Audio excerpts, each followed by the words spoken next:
Good afternoon, Melbourne City, and welcome back to the Fortress House Cup presented by Telstra and supported by Alienware. Today we are here for the last day of the Telstra House Cup, Fortress House Cup, and we are running some CSGO 2v2 Wingmans. Now, I'm Loz, I'm your host for today, and here I am with your two lovely casters, Digital and Matsi. How you going today, guys? Well, I'm pretty pumped for today. Yeah. I managed to get in my polls early in the morning, Very and now good. in the afternoon in the lovely Alienware Arena, ready to bring you guys some CSGO action. What more could you want? Matt, how about you?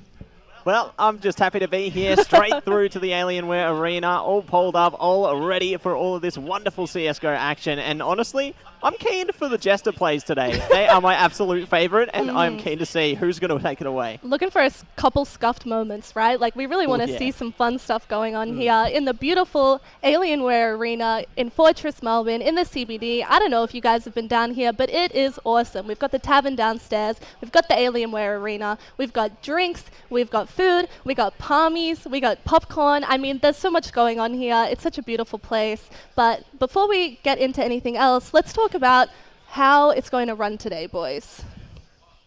Well, first off, I don't know why you just shouted at me when you said palmies, because I don't really look like a palmy in my opinion. No melted cheese over me. Maybe I'm a bit of a snack, but hey, look, that's up for interpretation. Bit of a snack. But yeah, Matsi, Fortress House Cup, tell me a bit more about this. Yeah, so the Fortress House Cup has been running over the past 6 weeks. We have a variety of different rotating titles each week. Obviously, we've had Tetris Effect Connected, followed by Dragon Ball FighterZ and CSGO. Each game happens twice on the rotation, so 2 times over the 6-week period there. But obviously, as a part of the Fortress House Cup, each player or teams can actually represent one of the 4 houses. So we do have the house Boots, Vela, Karina, and Jim. Definitely eager to see who will be able to come out on top from these houses, because obviously they've all got a bit of a unique personality. There's a bit of unique lore to them as part of the venue. And who would you be? Oh, I am absolutely a part of House Karina. Obviously, you know, they've had some great moments there, and I'm hoping that they might be able to take it away tonight, but, you know, that's completely unbiased. Yeah. Well, fair enough. I think personally, me and Loz here, we're more of House Vela. You know, just a little calculated. Bit of edge. We really think about the things they're about to do. Yeah, I won't quite say edge, maybe. No, Not for me. edge? I'm a bit soft around the edges, as you can see right now. It's been a bit of a while since I've gone to the gym. But regardless, Matsi, I want you to tell me more about these points as well. Yeah, so obviously the top 8 teams earn points each game day for their house. The first place will be taking away 1,000 points there. Second can take away 700. Third and fourth will be taking away 500 points each there, followed by 5th to 8th place, taking away 250 points, and 9th to 16th place, taking away 50 points each there. So definitely eager to see who's going to be able to take away the points in today's standings, because I hear it's pretty close. Yeah, being close is one thing, but first let's have a chat about the prizes, because with points in the House Cup, there's going to be prizes, absolutely.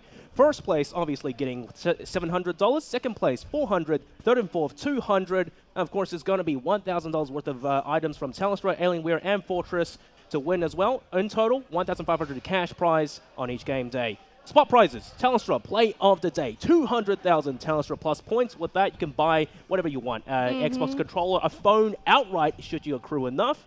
The Alienware MVP prize, a peripheral pack, the keyboard, the headset, the mice, just to help you up your game a little bit in the arena, of course. And Matsi, you were talking about this a little bit earlier, the funny one, the Jester.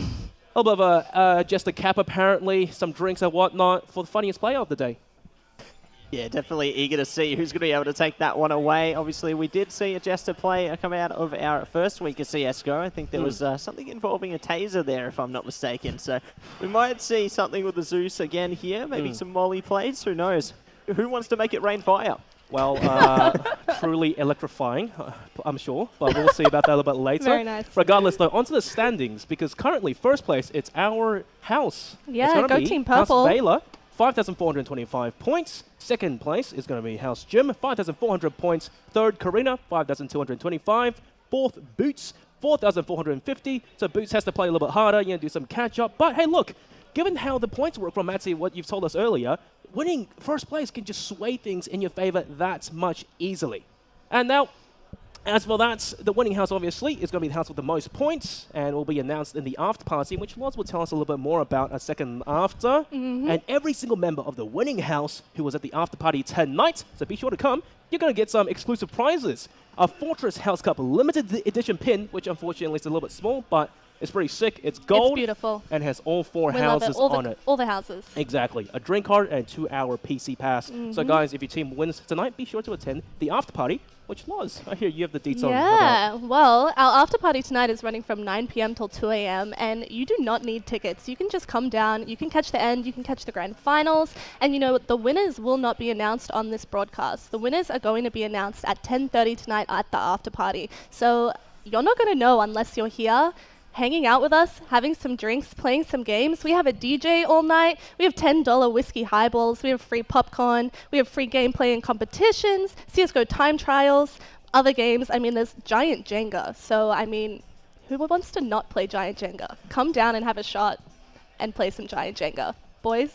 I feel like you emphasized the shot there just a little bit too strongly, I'm not going to lie. Right before pre-show, you really highly insisted on us ordering a tequila shot, but hey, that's lovely to know about. But, Matsy, Giant Jenga, you were talking about that a bit, Hugo. Yeah, I reckon, we could have a matchup of Giant Jenga. I'd like to see that. I'd like to see that. Just House use versus your, house. Yeah, we'll just use some power in our shots there. Maybe you might have to get back to the gym to get some power through to All push right. the block. Okay. We'll see. Okay. I don't know what the obsession is with shots right now, guys, but look, we'll move They're on from gonna that happen. at that point. Because the main event today, Matsy, CSGO Wingman, you got to tell me a bit more about that. Absolutely. We do have, obviously, our CSGO Wingman tournament today. It is going to be a 2v2 format, comparable to the normal 5v5, so a little bit different, obviously, on the Wingman game mode there. But, obviously, as we saw from the third week of our Fortress House Cup, we do have a qualifying stage followed by the finals there. So, the qualifier is going to consist of a single elimination bracket with the top two teams placing in through to the single elimination finals. And obviously every match in the qualifiers and in the finals is going to be a best of 3 matchup there. First to 6 rounds, and we'll see who will be able to take it away here, because we've obviously got maps as well. It's going to be the first map played out on Short Dust, followed by Short Nuke, Lake and Inferno. Following into the finals, in our best of 3 games there, we will have Short Dust and Short Nuke. So yeah, Loz, these are kind of, it's a bit of a format that not many players are familiar with because, CSGO usually 5v5, best of 16 rounds, and No, here we just kind exactly. of make it a little bit easier for the players. Best of 1, first to 6. I mean, it'll be a quick day, It'll be good games, quick games. What more could you want? Well, like I said, I could do with a meal right now, but that is up for Palmy? discussion a little bit later because, oh, would you look at that? There's our first 2 teams of tonight. And it's going to be Short Nuke to start things off, isn't it? That's the one. It is going to be Short Nuke this time, it seems. And all the points will be going to Team Blue, right? Team Jim here? Oh, Yeah. Everybody wins. Yeah. that's a bit biased now, isn't it? Because if I refer back to my little scorecard here, Team Jim, 5,400 points already. So who wins this, honestly? It should They're be a little putting bit Jim of up a high. step up for Team Jim. Hardy and Scrimshack to start things off. But, hey look, Matty, tell me a bit more about Short Nuke. Well, Short Nuke obviously is a bit different to normal Nuke. We are going to be into the second round here. Looks like the CTs are just setting themselves up on the site there. Ooh, good shot from Smisty G. Looks like it is going to allow them a bit more confidence here. Crispy, though, trying to see if they can pick up the bomb. Is in dangerous territory for the minute, though. Maybe if they single out one of the enemies, they might have a bit more of a favorable approach here. Well, so far, taking it nice and slow. Crispy, once again, you said in the 1v2 situation, the bomb, unfortunately, out of his grasp. He will go down, just like that to Shads and Hardy. That's 2-0 on the board, so quite a decent lead to start things off. Good at beginning there, and it will be 2 rounds in favor of the CT side here. Looks like Scrimshack is going to be picking up a couple of deagles, though. Going to see if they can get those nice little one-taps here. Good smoke to come through to cut off the doors temporarily. Crispy, oh, almost good for it. Shads, though, does take away the opener there with the Mac-10. Now looking to just take that upper control here. See if they can catch Broseph. Is just creeping around at the moment in the back holes, trying to see if they can get to the bomb safely, making sure that no one's going to be around these corners. I like the slow approach here as well, because the slow and steady approach favors the deagle. They might have an easier one-tap here. But in a very similar situation once again. Broseph 1v2. Last round it was Crispy in this situation. But a Deagle, look, it's a bit of a rough gun to have in this spot. And look at the CTs as well. Full util, they have armor, and they have upgraded guns. Granted, one shot is all it takes, and Broseph starting to make his way under. Spots out the elbow. But however, spends too much time trying to find the shot. Executed from behind by Smisty. Great beginning there for Hardy. We'll see if they can remain ever strong heading through into these further rounds here. Looks like the T side now have a couple of AKs behind them. A little bit of utility there as well in the flashes and the grenade. Definitely will benefit their cause. TTs are looking pretty strong themselves over the M4s and plentiful amounts of utility. Looks like the T's are going to be pushing up through control room now though. Just trying to scope things out. See if they can get a spot onto a rogue CT there. Smitty G does give away that position through the util. Almost getting the kill there. Great exchange of damage. No one able to get the first blow just yet, however. Well, upgraded guns, and that's just what they need. But Crispy already down to 22 HP. And there's an initial challenge. One more nade. This could be the money ball. Broseph down to 31. The last two players for Scrimshack, oh so low. Team Hardy, once again, having the upper hand. Shad's fantastic shot, and Crispy. And once again, a deja vu situation. Been in this place before. We'll see if they can remain strong. But no, it will be Shads to take away round number 4 there for the side of Hardy. Definitely keeping up the confidence as we head into the last round of the first half here. T-side going to be buying up the MAC-10. Lots of util alongside the Galil there. Definitely a great approach they can bring with this one.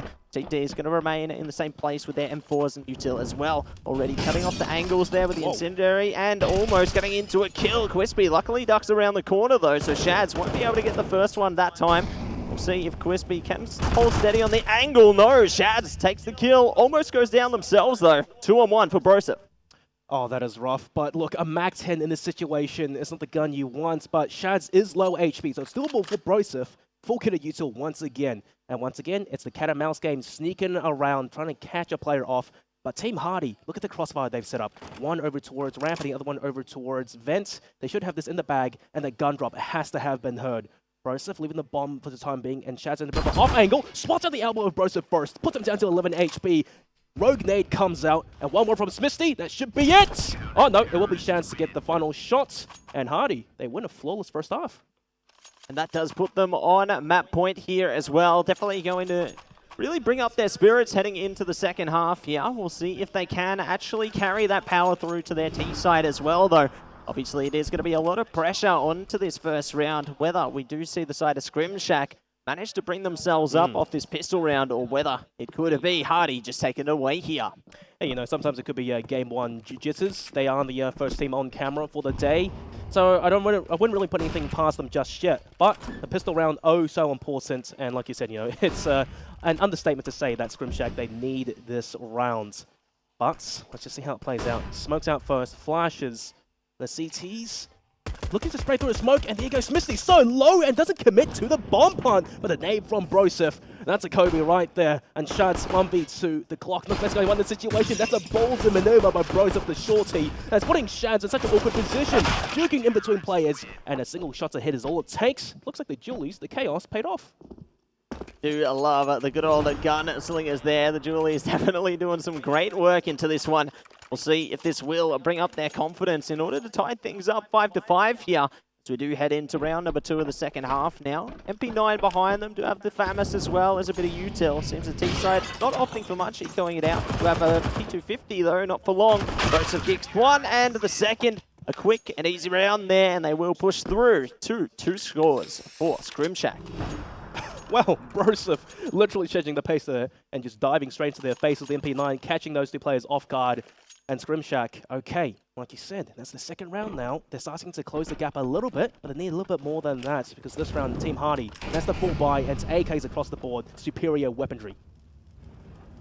See if they can use that superior weaponry. If they're caught with a bit of fire there, do have a smoke in front of them though. The grenade's doing so much work. This is going to be hard for the T side here. Surely they get something. No, they're going to be shut down. Trying to creep around the corners there. And the Scrimshack come back, taking away their third round. You know, in case some of the viewers out there who don't know what's going on right now, this is going to be obviously on short nuke, and it's going to be one single bomb site, so it makes things a little bit easier, a little bit faster as well. And I can't help but think right now, Matsy, that the CTs have a slight advantage being, you know, in this defensive positions, just catching the Ts a little bit, well, hastily trying to enter the sites. It obviously pays to have less angles to look at, that's for sure there, Will, but we'll see which teams will be stronger heading into round number 9 here. Shad's going to be just watching for the dark position. Ooh, might be aware of a CT around the corner though. Broseph is going for the little bursts there, trying to make sure that they can keep their presence ever strong here before the teams try and advance towards the site. So they're doing a great job at just maintaining that suppressive fire. If they push any further out though, they could be exposed to enemy fire. They could get that one day through from Shads there. There's a lot of opportunities, but time's starting to tick down now, and the pressure really does begin to build for Hardy. Well, 40 seconds, and there is, once again, only one bomb site, so your choices are somewhat limited, but at that distance, the rifles, of course, come out on top. And finally, I think this is the first time we're going to see a bomb get planted, and Shans with the Deagle needs some glorious shots right there. Nice attempt, but unfortunately, Broseph will get the best of him. Scrimshack within 1 round now of tying things up. Good round coming through from them there. Definitely getting closer and closer as this one plays out. It seems like maybe the CT side are feeling a bit more confidence at this time around. We'll see if they can manage to take another one though, or whether we do see Hardy take revenge into their buy rounds here as they pick up the AKs. Plenty utility to play around as well. They're going to be looking good with this one. Grimshack though, opting for something a little different. Pick up the orb, actually going to be just keeping it at the back lines while they go for the peak there. Good start on the util department though, keeping the T's out of the sight, but already Crispy's gone down. It is going to be Shads picking up the opener there. Leave it all on Broseph with the orb. Well, Broseph better do his best. Muncie impression right now, and there's that first shot. Sharpest attack onto Smithy, and then he will swap out to the AK, the perfect gun you want in this situation. 2 bomb shots to Shads is all it takes, but the bomb finally does go down, and Shads has some time to play with. Narrowly missed the door there, but he does get spotted on the way out. Now, Broseph, that nade, the frag in hand, may be good for a lot of damage here.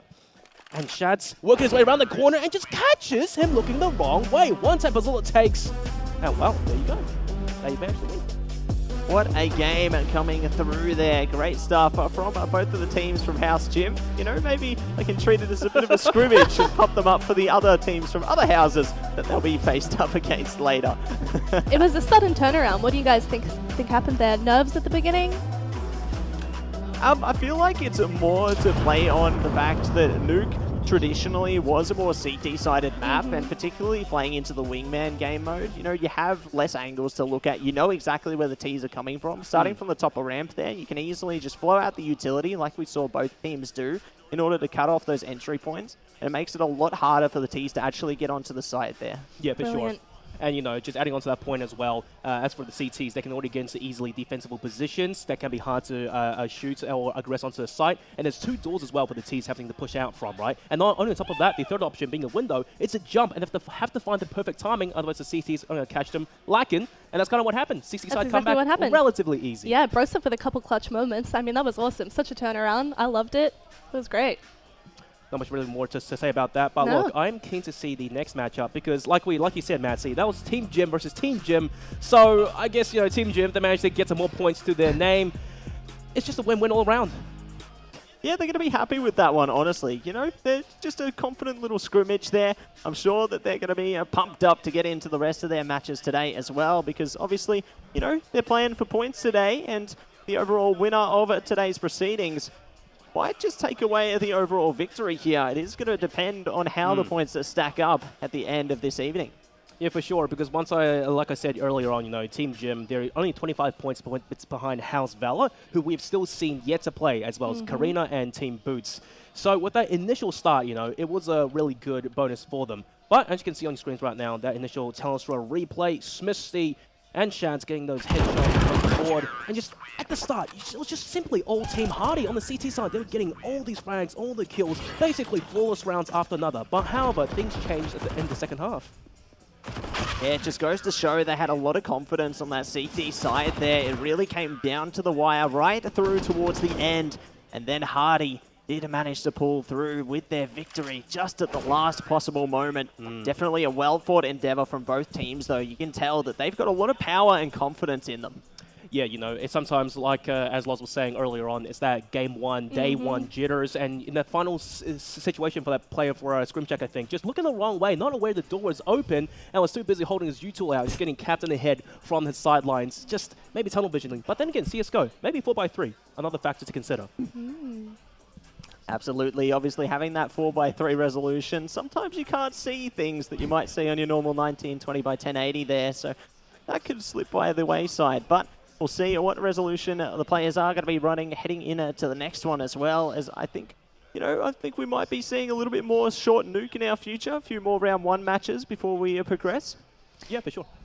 Yeah, I mean, it looks like it's going to be like a day of just good CSGO, good fun. Now, guys, I need to remind you that the after party is happening tonight. From 9 p.m., you can come down and you can see the final games played live. At 10:30, the winners will be announced. So, I mean, again, it's 25 points between the top 2 teams, and one of them just won.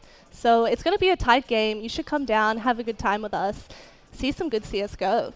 And now if we can actually just get on camera as well. Yeah, have a look at the prize. Fortress pin Please. for the winning house, because it wasn't able to show it early on, but then again, oh, look, tiny little thing, if the camera can't even focus on it. Loz, you want to be my little model here. It's gold, it's got the 4 houses on it, and the colors, what do you have there? You have the lion, the hammer, the snake, and the sword. Remember, limited edition, your house better play hard, and tonight when you show up, you can claim one of these. They won't be for sale, this is tonight only, so join us, like I said. And a reminder, you need to be here to pick up these rewards. If you've signed up and played previously in any of the previous house cups, you can come in and get your reward if you were part of the winning team, but you have to be here to pick it up. So, I mean, guys, come down, hang out with us. But, you know, Matsy, that was a game 1 of the day, and Team Jim obviously taking that win easily. But your house, House Karina, I think it was. Maybe just a little bit lacking, I won't lie, because we're sitting comfortable, Vela, in relatively first spot. What about you? Hey, man. You know, we're 3rd place at the moment, but there's not many points between, you know, 1st, 2nd, and 3rd place, all right? So maybe we might see a bit of a comeback, you know? I've got faith in my house, you know, but we'll see what happens, man. At the end of the day, it could all come down to our Jenga competition. Jenga competition, all right, you know, I hate that pressure right now. Because, like, in House Valor versus House Karina, a Jenga competition to see who manages to, you know, bring the house over the line. That's a lot of pressure riding on my shoulders, and not something I need right now in my life, I'm not going to lie. Vance, you know, Matsy, you did say earlier on resolutions. Oh, in fact, we'll talk about that a little bit later, because look at that, game 2. Lolly Drivers versus Outback. And oh, goodness gracious, it's House Double Valor House versus House Vela. I love this, Loz. This is me versus you. This is what we're getting into. And finally, Vela can see if they can bring back those points that they would have just lost for 1st place to Team Jim. Potentially. Definitely eager to see if they will be able to take some points here. Now, Lake's a very interesting beast because obviously you don't see it in the normal competitive map pool there. Obviously, it's more played in like your arms race type setting typically, or like, you know, just more casual gameplay here. So I'm eager to see how it shapes up here tonight in a Wingman, because there's a lot more angles to consider. Obviously heading towards the house, having the rocks and the barns to consider. But we're going to get straight into the game here. Ooh, Lorry Driver's already doing a bit of damage, taking away the opener. Well, at that range, I was going to say USPs have the advantage, but Vone Killer right behind Beaver! I thought he was going to get the backstab, but the 6 stands from Beaver. 180, instant shots to the head. Bomb plants as well. That's extra money in the bank. That's exactly what you want coming through towards our 2nd round here. Looks like the T side already going to be picking up a couple of Galils there. Do have some util to play off as well. BT's just copping the armor this time around. Just waiting to see if they might play a little bit more distance, but already one has been shut down. Weapons to Max. Looks to try and take away a kill to the Max there. Will be shut down by VJack. And Lorry Drivers take away 2 in a row, going for another plant just to get a bit more money. Don't secure it though, but it's all right. They've taken the round win there, and they are going to head through to round 3. Well, actually, you reckon their name's VJack or Vjak? We'll have to get clarification on that one. It Yeah, could be VJack.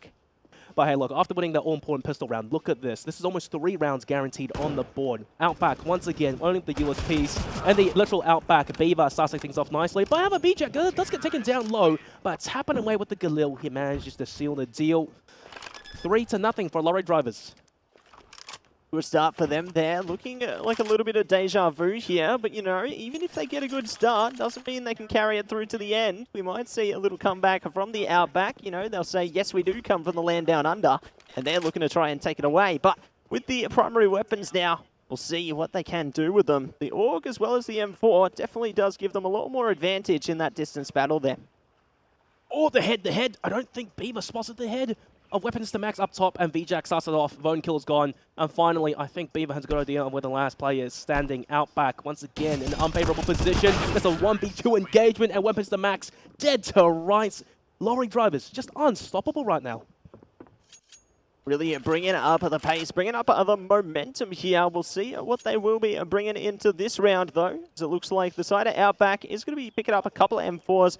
Not much utility, though. That could be costly to them unless they get those face-on battles. Maybe they can get something a bit more favorable out of it. Speaking of, Beaver playing contact here, trying to get the spot, while VJack tries to go around the back and get some spots as well. CT is just doing a good job so far, playing the angles, but already they find a kill. The best round so far from Outback. And honestly, we haven't seen much util usage at all across all 4 or 5 of these rounds. It's all been straight-to-straight gun duels, but at this range, the AK should reign supreme, even with the mild inaccuracy. VJack coming hunting a little bit. He's done a whole walkabout on the entire map and seen absolutely no one. When Mr. Max, though, maybe the first to engage. There you go. Spots him out. Then there's a communication over to his teammate who's already on the site. VJack should go for the bomb plant, I believe. See if they can go for it. Looks like they're going to go for a kill first. Good kill there from VJack, taking away the headshot onto weapons to max. Vone Killer, last alive, has the angle. Here's the noise. Oh, there it goes. Vone Killer takes away the first round for Outback. Well, Sneaky B Key wins the whatever. I don't know. I forgot what that saying was. But the thing is, Vone Killer, I thought, where was he, man? He had to support weapons to max instead of making a 1v1 engagement. And yet somehow, the patience paid off. The time starting to run a little bit low, and it forced Vone Killer to, instead of going hunting, having to commit to the objective, and that will be his downfall. But sides are swapped, and not quite deja vu compared to Short Nuke. Yeah, a little difference here this time. We'll see if the dualies will pay all the difference here. Vone Killer gets the spot there. Good slither of damage onto Beaver. Beaver now forced to try and shoot through the chunks of wood there in front of them in the house. Does get the spot there. Ooh, going to be lined up by weapons to max, though. 1 versus 2 now for VJack. Trying to play the distance approach in the water. I like it. Maybe they get a headshot off this one. One could pop up, like Pop Goes the Weasel there, but bomb's going to go down, and they're forced into a retake. Oh, VJack, that's free. Weapons to max just runs out into the open. I was initially afraid for VJack there because he had no cover to play against. But in these short-range engagements with Vone Killer, he should have the advantage of the dualies. The door gets opened, and VJack just trying to base some noise there as well. Taps the defuse, and Vone Killer closes yet another door. They're playing John Wick inside the house right now, and Vone Killer dualies indeed comes out on top. VJack goes down. Outback, they're mounting a small comeback. Let's see if they can build that up a little more now that lorry drivers are going to be on to the eco rounds here to pick up at least a deagle this time. Couple to say the least there. No utility, just playing the long game here. We'll see what they can achieve from it though. Beaver already taking a long angle here, trying to run around the back, see if they can catch someone coming upstairs. They might have got a spot here. Vone Killer though will be good to at least get a shot through with the XM. Not going to achieve a bit of damage, but at least saying, come close and see what's waiting. Speaking of, weapons to max, takes out 1. Vone Killer trying to go for the distance approach with the XM. Won't be getting that one, unfortunately, but Beaver almost gets one. We'll go away on the side of Outback, though. My word. That was ambitious, I'm not going to lie. It looked like he was, Outback hunting, trying to, do some clay pigeon shooting at that distance with the XM, but the strategy paid off. One player inside the house playing close range with the shotty, and one player from outside long range with the AK. And Outback, 3-4, chasing at the heels of Lorry Drivers. Oh, hang on! Vone Killer bites off more than he can chew early on, diving on top of the rock, and just like the Lion King, he falls down to his doom.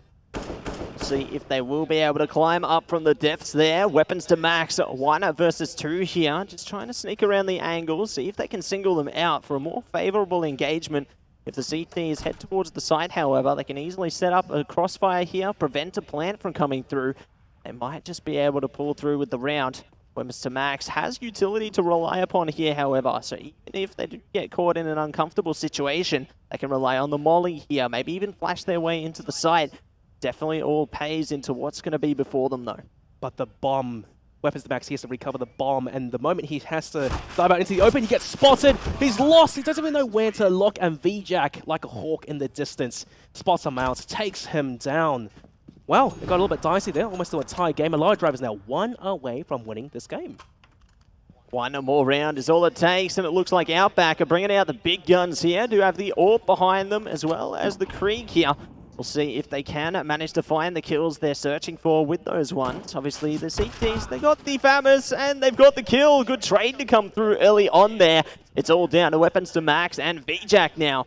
Quite distance from each other, but not for much longer. VJack could find the angle. They could be so close to it. The head spotted. VJack, oh, so close. Goes for it, and that is going to be game. Look at the elation on their faces right now. That got a little bit dicey. They could smell the comeback coming. But however, oh my goodness, VJack, I think a really consistent performer on that map entirely. Carried, well, I won't say carried because it's a team game after all. But however, he in those crucial situations, he found the multi-kills. He had the aces, and that made the difference. Absolutely. Great teamwork coming through there from all the players on the teams, honestly. It was a really close game, especially on Lake. And I'm eager to see exactly what else is going to come through as well as, you know, maybe we've seen some of our plays of the day there, maybe. Who knows? I would love for you guys to explain to me, who's a bit of a CS noob, some of the differences between what we saw just now in Lake and the map before. Now, you were saying that there's different entry points, that there's more visuality, that the map's a lot bigger. So, like, what's some of the core differences there on the strats that you would want to do at the start of the game, where you would want to set up, where you want to move? Well, first off, I've got to say, Lake is a lot more scenic and much more relaxing compared to Nuke. You know, you don't want to be having a gunfight in a nuclear reactor, to say the very least. But the thing is, I think Nuke was more like claustrophobic, much more heavy util usage, but Lake, that's a different story entirely. Yeah, so obviously with Nuke, you have a lot more freedom to actually set up that utility because it's much more close quarters. There's those choke points towards the doorway there, as well as the decom position towards the back of the site. So the Ts really have to try and wait out the CT utility, waste a lot of time, and then it just creates a lot of pressure for them there. Whereas on Lake, you know, you get a lot more freedom. You can go for a little jolly stroll through the map there, you know, it's all calm. But obviously there's still room for the utility to be used in a similar fashion to Nuke because at the end of the day, it's all going to go down in the house. That's where the bomb gets planted. If the CTs have the util to prevent that, they can easily play off it. But you can see, here's some of our plays here from our Telstra replay. Well, Lotto Drivers, as per usual, kind of deja vu situation compared to Game 1. They had the lead initially, but towards the end, it's just all about going the extra distance. The comeback was there on the horizon, like I said, but just takes one single player, right time, right place, and the distance as well, sneaking in between the bushes to get that bushwhack, I would say. Bushwhack. I mean, the best thing about that was that it was 2 Vela teams, right? So one gym team just won, Vela team won again, so we're just back up to the original standings, right? Yeah, basically. So nothing has changed, but look, man, Matsy, I'm sorry, but how's Karina and Boots? You guys got to play soon. You guys got to perform well as well. Back to Telstra replay, as you can see the rest of that game. It was initially always so one-sided, but this is what I like about Wingman, you know? It gets a bit close, and yeah, you're pointing out right there. The XM strat, not something you see every day on a map this big. No, it's a very unique approach, you know? Maybe that's one stray shotgun pellet might be the difference maker there. We'll see if there's some more shoddy plays coming into our games later, though, because, you know, that's only one of the many shotguns in the game. Maybe we see the Nova next time, or, better yet, maybe we see the Swag 7. Oh, the Swag 7. Now, in case you don't know, Lars, I'll explain to you. The Swag 7 is one of those guns that is a little bit temperamental. One shot to the head, a pump is all it takes, and those things, it can destroy championship mentalities. But it is a once-in-a-blue moon occurrence. Wouldn't that be right, Matsy? Yeah, it comes out every so often. You know, there's only some maps where it might be a little bit more favorable. Like, we could have seen it maybe on Nuke if they played a little more closer, but I feel like maybe it could be in store later on. Fingers crossed. I do love a one-tap to the head. It's a good time. Well, you know, next matchup now. And finally, Lars, you must be stoked about this. 2 different teams. I mean, this is us going against our friend here. I mean, this is going to, like, change what the standings are. This is going to change the difference between the 25 points.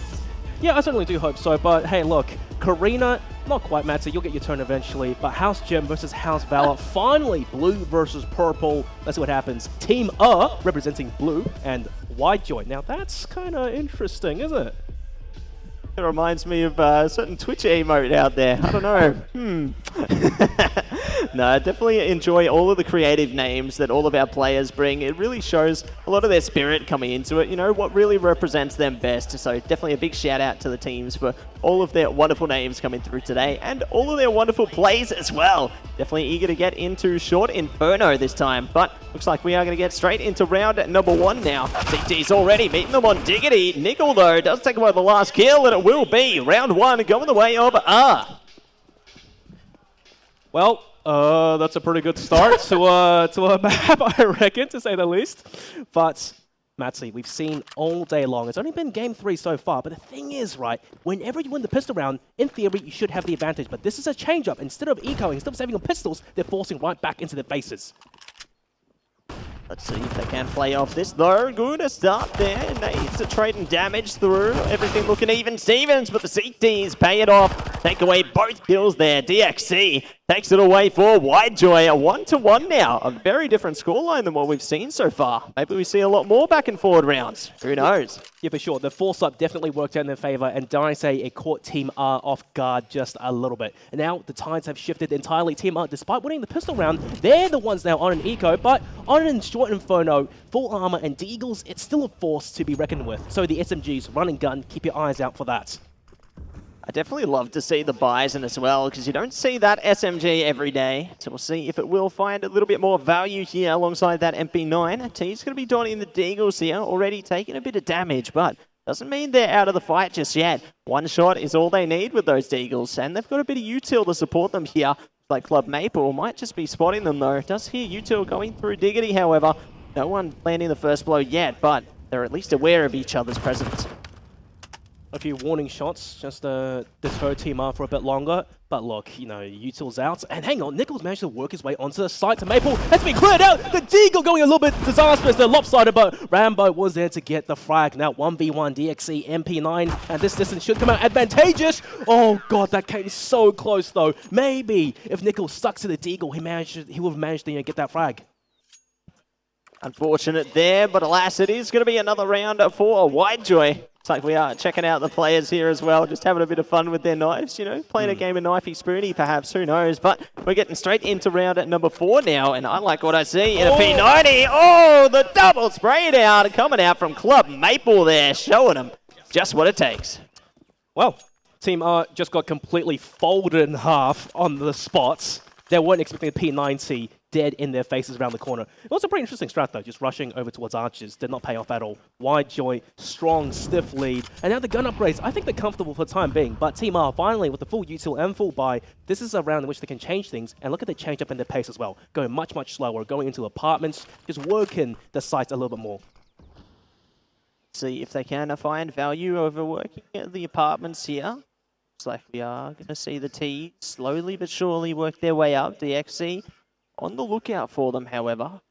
Get the squad. Oh, they're creeping up to it. DXC is just waiting. It's like a game of cat and mouse right now. Who can land the first blow here? Who can really start to kick things off? It's all going to go down right now as some shots have come through. Nichols confused. He's like, where were those bullets coming from? The P90, like a ship in the night, just disappearing. And Rambo, that's a fantastic start. Club Maple goes down like a sack of bricks. All down to DXC now. Info in the hands. Just sitting on top of the boxes. And bit of a one and done spot, I'm not going to lie. But Team R, they have to buddy up and play the situation. That's exactly what they're doing. Let's see what will be coming out here. Like it is going to be DXC in the 1v2 situation. Trying their best to do something, but no, Nickel takes it away there. 3-2 at the half. Very close, this one.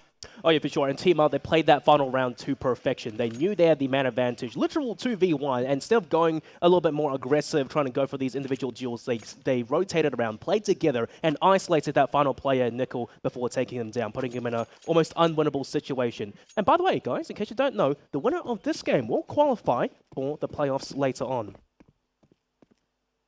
See who will be the victor here. Will it be House Jim or House Vela here? It is all going to be decided by these next few rounds. Speaking of, CT's already getting some shots through there. Double kill comes out, and it will be Team R taking it 3 for 3 now. That is one hell of a hold by Rambo. I did not see that coming from a mile away. Widejoy They were trying to waterfall out of apartments and fell flat on their faces. Just wasn't expecting Rambo to be hitting such nutty shots. But once again, the similar strategy on both sides. 3-3, and there's the force-up. Both sides trying to do what the other did to, the other opposing team at the very start. This time, though, 1v1 engagements, and Rambo just narrowly misses Club Maple, but the PP Bison actually does come out on top a little bit, bring Rambo down low. Pop Flash initially calls around his teammate to help back him up. Club Maple with the PP Bison running in, doesn't get anything done. DXC, 1-for-1 trades, and it is going to be Team Blue. Team R coming out on top. Good way to take the advantage there, and we'll see if they can push it even more now as we head further into the second half here. Looks like they are going to start off with the MP7 and the M4 this time around. A bit of util to back them up as well. He's going to be forcing themselves as well here, however. Do have the Galil and the Mac-10. Smoking a flashbang to play off here. We'll see what they can manage with it. Looks like they are just waiting each other out for the time being. Just playing their angles, waiting to see what kind of energy they might be looking to deliver here around these corners. But it's all just going to build up tension at this point. Nobody's ready to make the first move. Team R, they win this round. 5 on the board. That's match points. That's qualification points. They want that in the bag. Tension starting to get a little bit thick, but alas, Util does rain out, and that's a beautiful nade. Club Maple down to 41. That's the money ball, and this does put a spanner in the works of Y-Joint as they have to reassess the game plan. See if they can manage to get the best possible game plan. Already taking a bit of damage, but no, they won't come away with a kill until now. CT's band together and take away another one for R. Gonna be on to map point here, qualification point, and we'll see if they can do it right here or whether the T's can find the confidence in themselves to take a comeback. Well, you know, I'm pretty happy, actually, because Team R, they are House Valor, and that's what I'm backing right now. So if they win this, all the more power to me. And it's a lineup! I can't believe it! Nickel and Rambo, they both chime in 6-3. Just like that, they qualify. That round done and dusted in the click of a finger. Great stuff coming through for House Vela there. Obviously, you know, y'all are going to be pretty happy. We're stoked. We're very stoked. Oh, yeah. Team Vela all the way. Come on, guys. Hey, you know what? Actually, if our team does win tonight, I wonder if we can actually get one of these exclusive badges for ourselves. I mean, I think we deserve one for being here and supporting Team Vela in the way that we have, right? Yeah, just hopping up our own team, and there's someone in the audience trying to, get preps for the next game. Exactly. But look, Matty, you're saying that game much closer than what we anticipated. Absolutely. Even heading towards the halfway point there. You know, we had a 3-2 scoreline, definitely showing that there's a lot of competition in this matchup here, and I'm sure we're going to see a lot more just like that heading into our further games as well. Definitely it really gets the crowd excited when you see close games like that, though. And I feel like as we head further into our qualifiers and even towards the finals, we're going to get some absolute ripper games. Right, and CSGO is just so much fun to watch. I mean, it's been around for so long, and the game has changed monumentally, constantly. Can you guys tell me, when did you guys first start playing CS?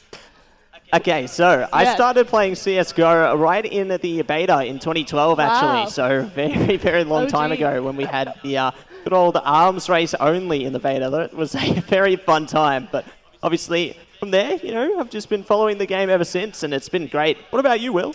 Actually, about the same. 10 years, that's how long CSGO has been out for, which honestly just passes in the blink of an eye. You've had so many majors, massive tournaments and whatnot. And I think later in the year as well, there's going to be another Blast qualifiers in Fortress, which we can touch on a little bit later. But the thing is, right, just like you said, when it first came out beta, it was a little bit rough, I'm not going to lie. Things weren't quite polished, but things got better over time. And when Arms Race came around, I think that's what changed. No, Arms Steel? What was the thing about when the skin market was introduced? So it was Arms Race originally. Like, they did have the CSGO Arms Race. Mode. Yeah. Yeah, the mode. Yeah. And then I think they might have had like the casual mode alongside it. Arms Dealer? I forgot. When the skins got introduced and everything just blew up. You had the Asimov. You had the... Oh, whatever. It's a long time, you know. Loz, I got to apologize because we are aging and it's been 10 years.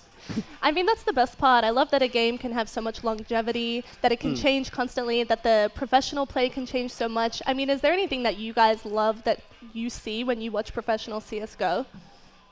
Well, Matty, you got to take the torch on this. Please. I love like seeing the evolution of players over time, honestly, with professional CSGO. Because, you know, like when I started out, we got to see players like Pasha Biceps, like Scream, like all just doing great stuff there in their own right and seeing like Get Right.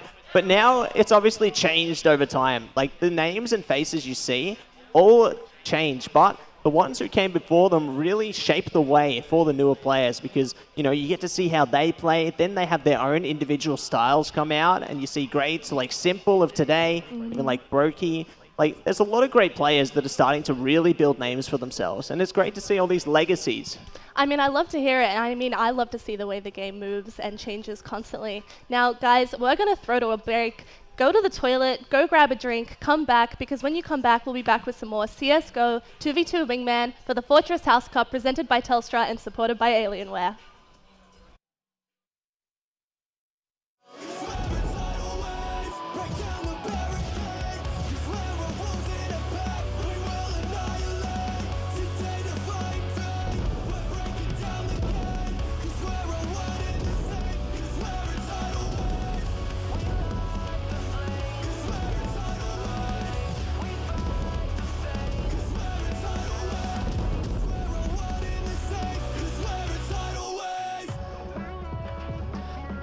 Welcome back to the Fortress House Cup presented by Telstra, supported by Alienware. Now, we've just had a bit of a break, but what you guys have come back to, we're in the middle of the CSGO 2v2 Wingman tournament, right here in the middle of the beautiful Alienware Arena in Fortress, Melbourne.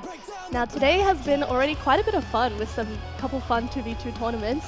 I'll throw to the casters here now. We have Digital here and we have Matt. What do you guys think of the game so far? Well, the games have been really exciting so far. Definitely, I loved the energy from all of the players here, and I feel like we're going to see a lot more of that heading into our second set of qualifiers as well. What are your thoughts, Will? Well, I'll be honest, the initial 4 games actually went by so quickly. We saw some amazing plays earlier on, but, you know, as the day started, some of the teams that were a little bit jittery, a little bit unsure of what to expect in Wingman. But however, as the games progressed and teams started learning from one another, especially the Force Spy after losing the pistol round strat, I think we should be seeing a little bit more closer games later on tonight. Definitely eager to see exactly how they are going to play out. Obviously, you know, we get a bit of a chance to see all the different maps so far, and I'm sure that we're going to see a lot more unique strategies heading straight into them as well. With this new batch of teams, I reckon they're pumped up and they're ready for action. God, we hope so. So let's talk about what's happening at the end of the tonight. There is an after party going on, guys. It starts at 9 p.m. and it goes until 2 a.m. And the winner of tonight's games will be announced at 10:30 there. So there'll be celebration, there'll be drinks, there'll be gaming, you can play some of the games too. I mean, you guys got to come down and check it out. You don't need to sign up, you don't need to pay. You can just come down and hang out and watch some awesome CSGO with us. Now, That is correct. And also, just to add on to that point as well, the prizes. What are these houses fighting for? Just to reiterate once again, House Valor, Mia Loz repping the purple, 5,425 points, which may change. And unfortunately, Matt C. House Karina in 3rd place. Team Blue, Jim in 2nd, Boots, 4,450 in 4th place. And of course, the house is fighting for a share of a $1,500 cash prize. 1st place getting 700, 2nd place 400, 3rd to 4th 200. And of course, lots of other prizes from Telstra, Alienware, and your local household of gaming, Fortress. You know, we've seen some pretty good plays earlier on today, Matsy, but we've yet to see a Jester funny moment. I reckon one of those could be on the way. You know, I've seen some of the players, and they're looking like they've got some cheeky antics coming through in our next games. I reckon we could see maybe the Molotov or two. I can see some of the players looking back at us at the moment. They're saying, yep, that's me. Yep. That's going to be me. We'll see if it is going to be heading into our games. I'm pretty excited because, you know, we've got a lot of personalities here in our teams, and they're definitely going to be expressed through their plays. Yeah, for sure. You guys could probably see on the stream just then a bloke, he managed to point at me. We made eye contact. I think he knows, you know, what I'm trying to hint at. But at the same time, I sincerely hope, you know, it doesn't result in them losing around and potentially a qualifying game, because these matches, they get really close. Absolutely, and we'll see how close they are going to be, whether we have, you know, that really tight halfway point into our next matches as well, whether, you know, we see another 3-2, maybe we see a complete reverse sweep almost happen there, you know, where one team gets 5 rounds in a row again, and then it ends up in being that 6-4 scoreline. Anything's possible, but it's going to depend on exactly how the teams play it out at the end of the day, and I'm sure that they're all very eager to get all the way through into these games, get pumped up, ready to play it out, and get pumped up for the after party as well. Now, boys, we were just talking about Jester moments, and I want to know, have you guys had any Jester moments in your games? Any moments you remember where it was a bit scuffed, you made a bit of a mistake? Wow, not gonna lie, Loz, putting us on the spot right now. I'm trying to think of a funny moment I made. Because look, we rep House Valor, and we are cold, we're calculating, we do whatever it takes to win. Yeah, exactly. Only, what was the Bob Ross quote again? Accidental mishap? Happy accidents? Happy accidents, that's right, because everything to win. So Matty, please tell me you have something funny. Please.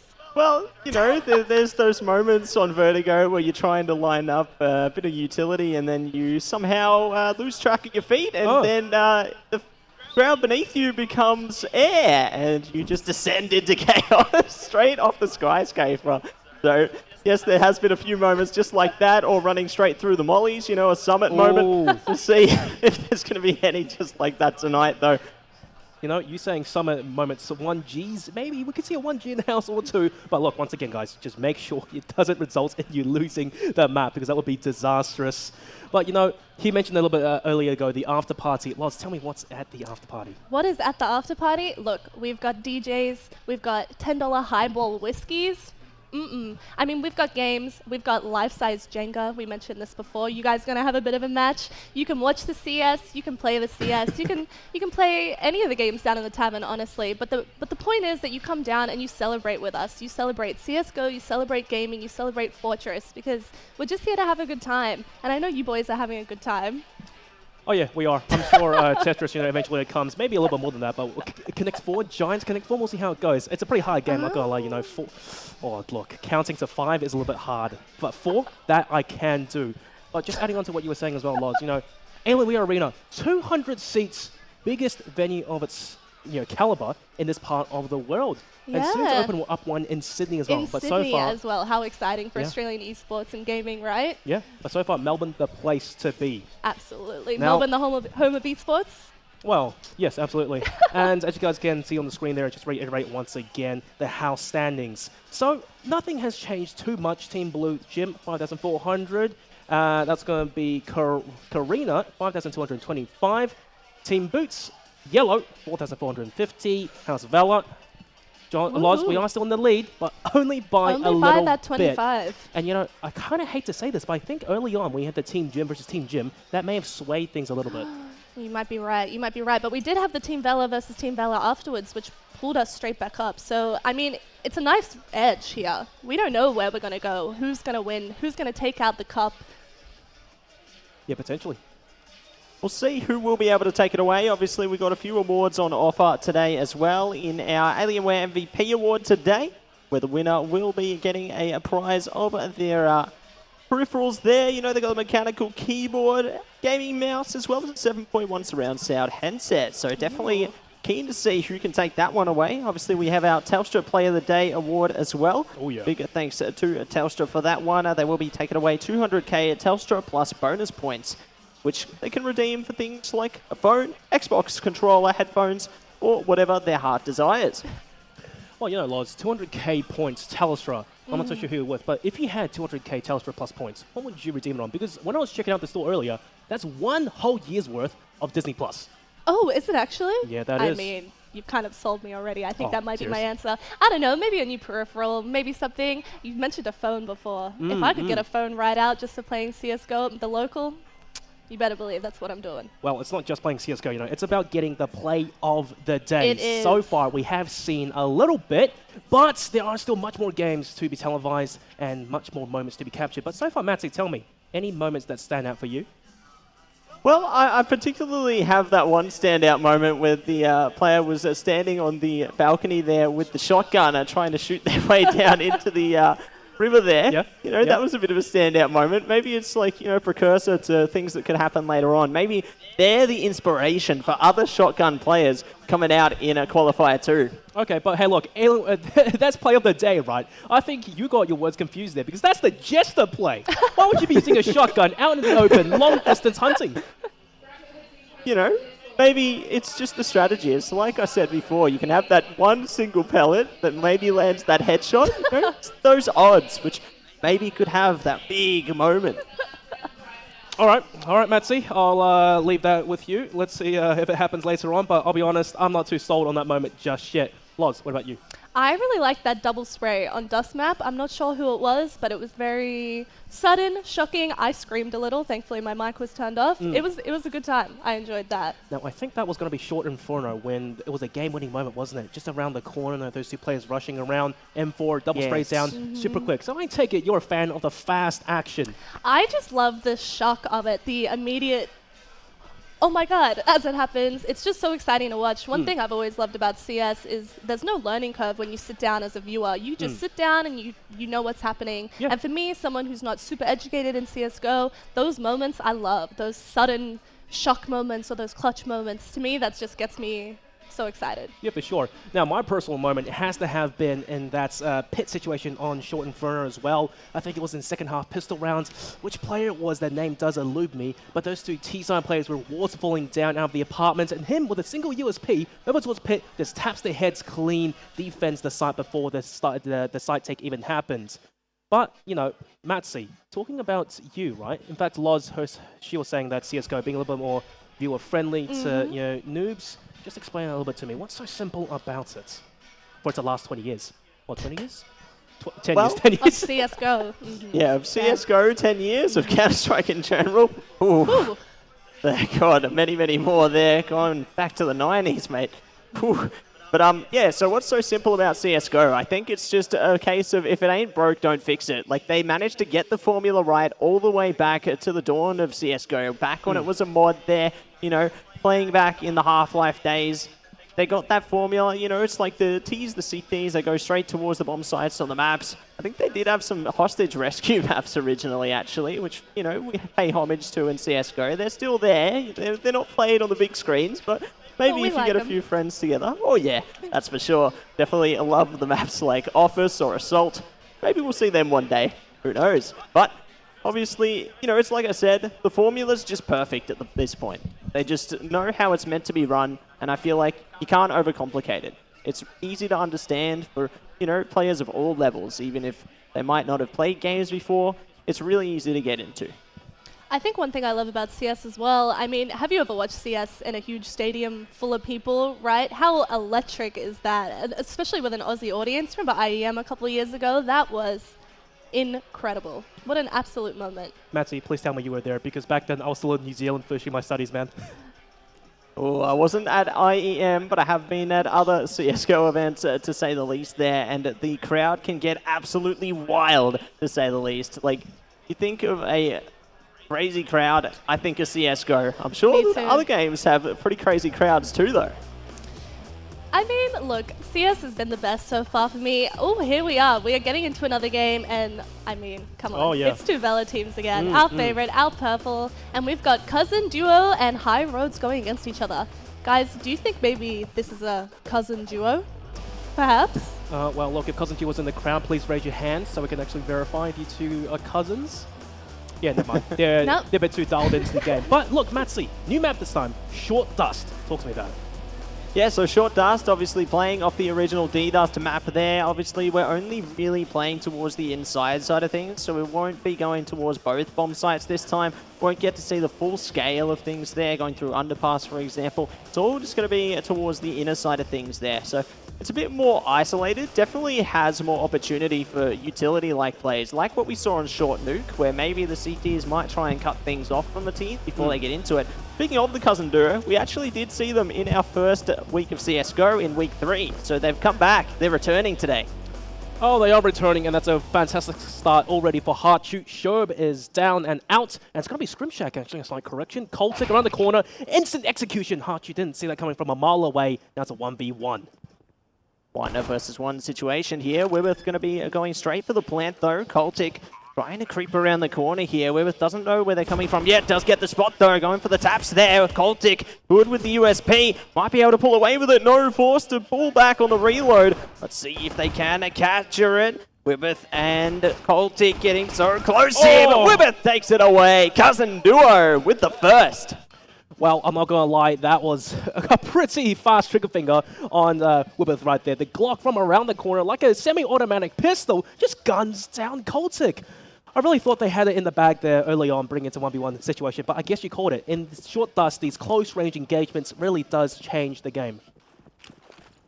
See if they will be able to find a few more of those now. CT's going for the early nade plays, but I like the plays coming through from the T's here. They're holding a bit further back this time, waiting for that util to be relied upon. Then they can have an easier approach. It's like Wibeth now, creeping around the corner, getting close to a kill. Oh, it goes their way, but just barely. Lots of damage dealt by the CTs. Yeah, he kind of swallowed that bullet and spat it out like Arnie, but Cousin Duo, they should have this in the bag, but sure, but that's a fantastic headshot onto Hachu. Wibeth the Galil wins that duel any day of the week. Bombs get planted as well, just some extra money to play with in the next round. So far, this Cousin Duo, family ties, maybe they have that natural synergy going on. Absolutely, you know, there's a lot of synergy in the family there. They're just pumped up, ready to work together and ready to do what they can. We'll see if High Roads will be able to pull away with it here as well.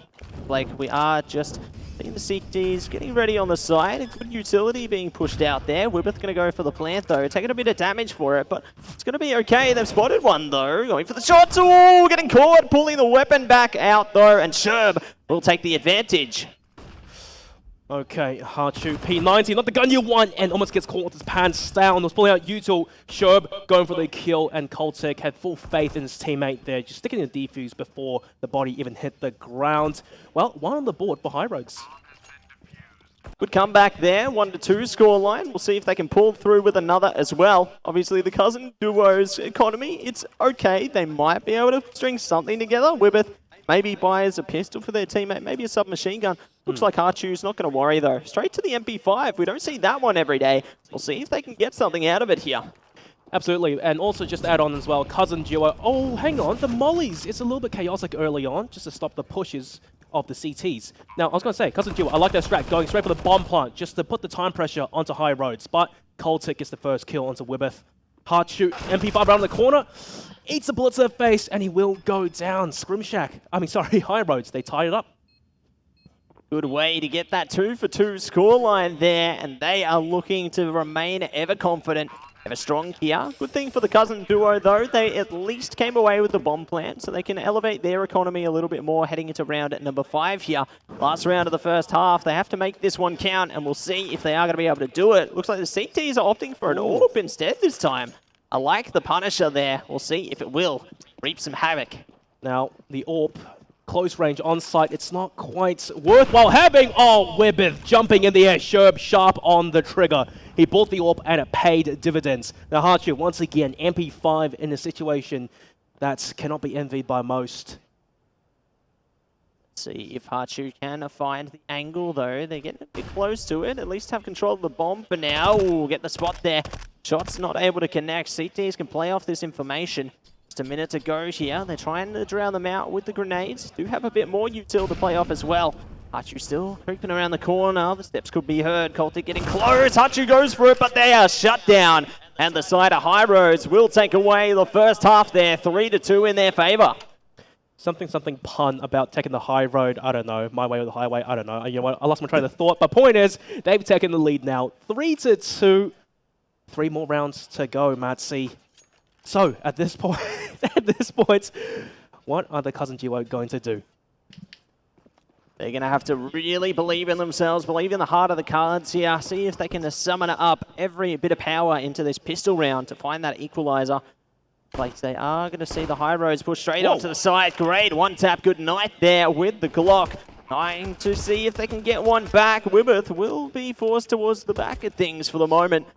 He might be able to catch one off guard around this corner though, but no, Sherb is good for the angle. Takes away round number 4 for the Cousin Duo. All right. I'm pretty sure actually the Cousin Duo, they're High Roads. Their teams are switched a little bit because High Roads, they were in the lead initially. But soon it will be corrected. But a bit of a force buy. Yes, indeed, it is a force buy Wibeth and Hachu. There's the MP7 and there's the Nova. Finally, Matsy, I can see you fist pumping. Oh, I love the Nova. Absolutely thrilled to see that there. We'll see if they can catch a kill with it. Or they're trying. Or just one more like that. They might be able to do it. Oh, it's so close, but no! Sherb takes them away. Poor Hachu going down with the ship there. T is going to be coming away with the plant, and Wibeth now forced into a retake. Not going to lie, right then and there, I think Sherb may have actually won a small MVP prize because he was defending his teammate who was going for the bomb plant, and there was a shotgun Nova right to his forehead and getting protected. Well, look, 5-2 now. High Roads, they are in the lead. Cousin duo, they got to figure something out. Otherwise, this game is going to be over so quickly. We'll see if they can manage it here. But the T's are setting up some utility so far. Just trying to see if they can push a bit more aggressively this time. I like this play. CTs are going to be playing off of it though. Ooh, first kill goes the way of Cultic there. Now trying to see if they can figure out another one too. All they need is to take out this one last player in a Wibeth. All they have is the SSG in their hand. If they can land a headshot, it could be the haymaker they need here. But they're really going to have to be confident in this one.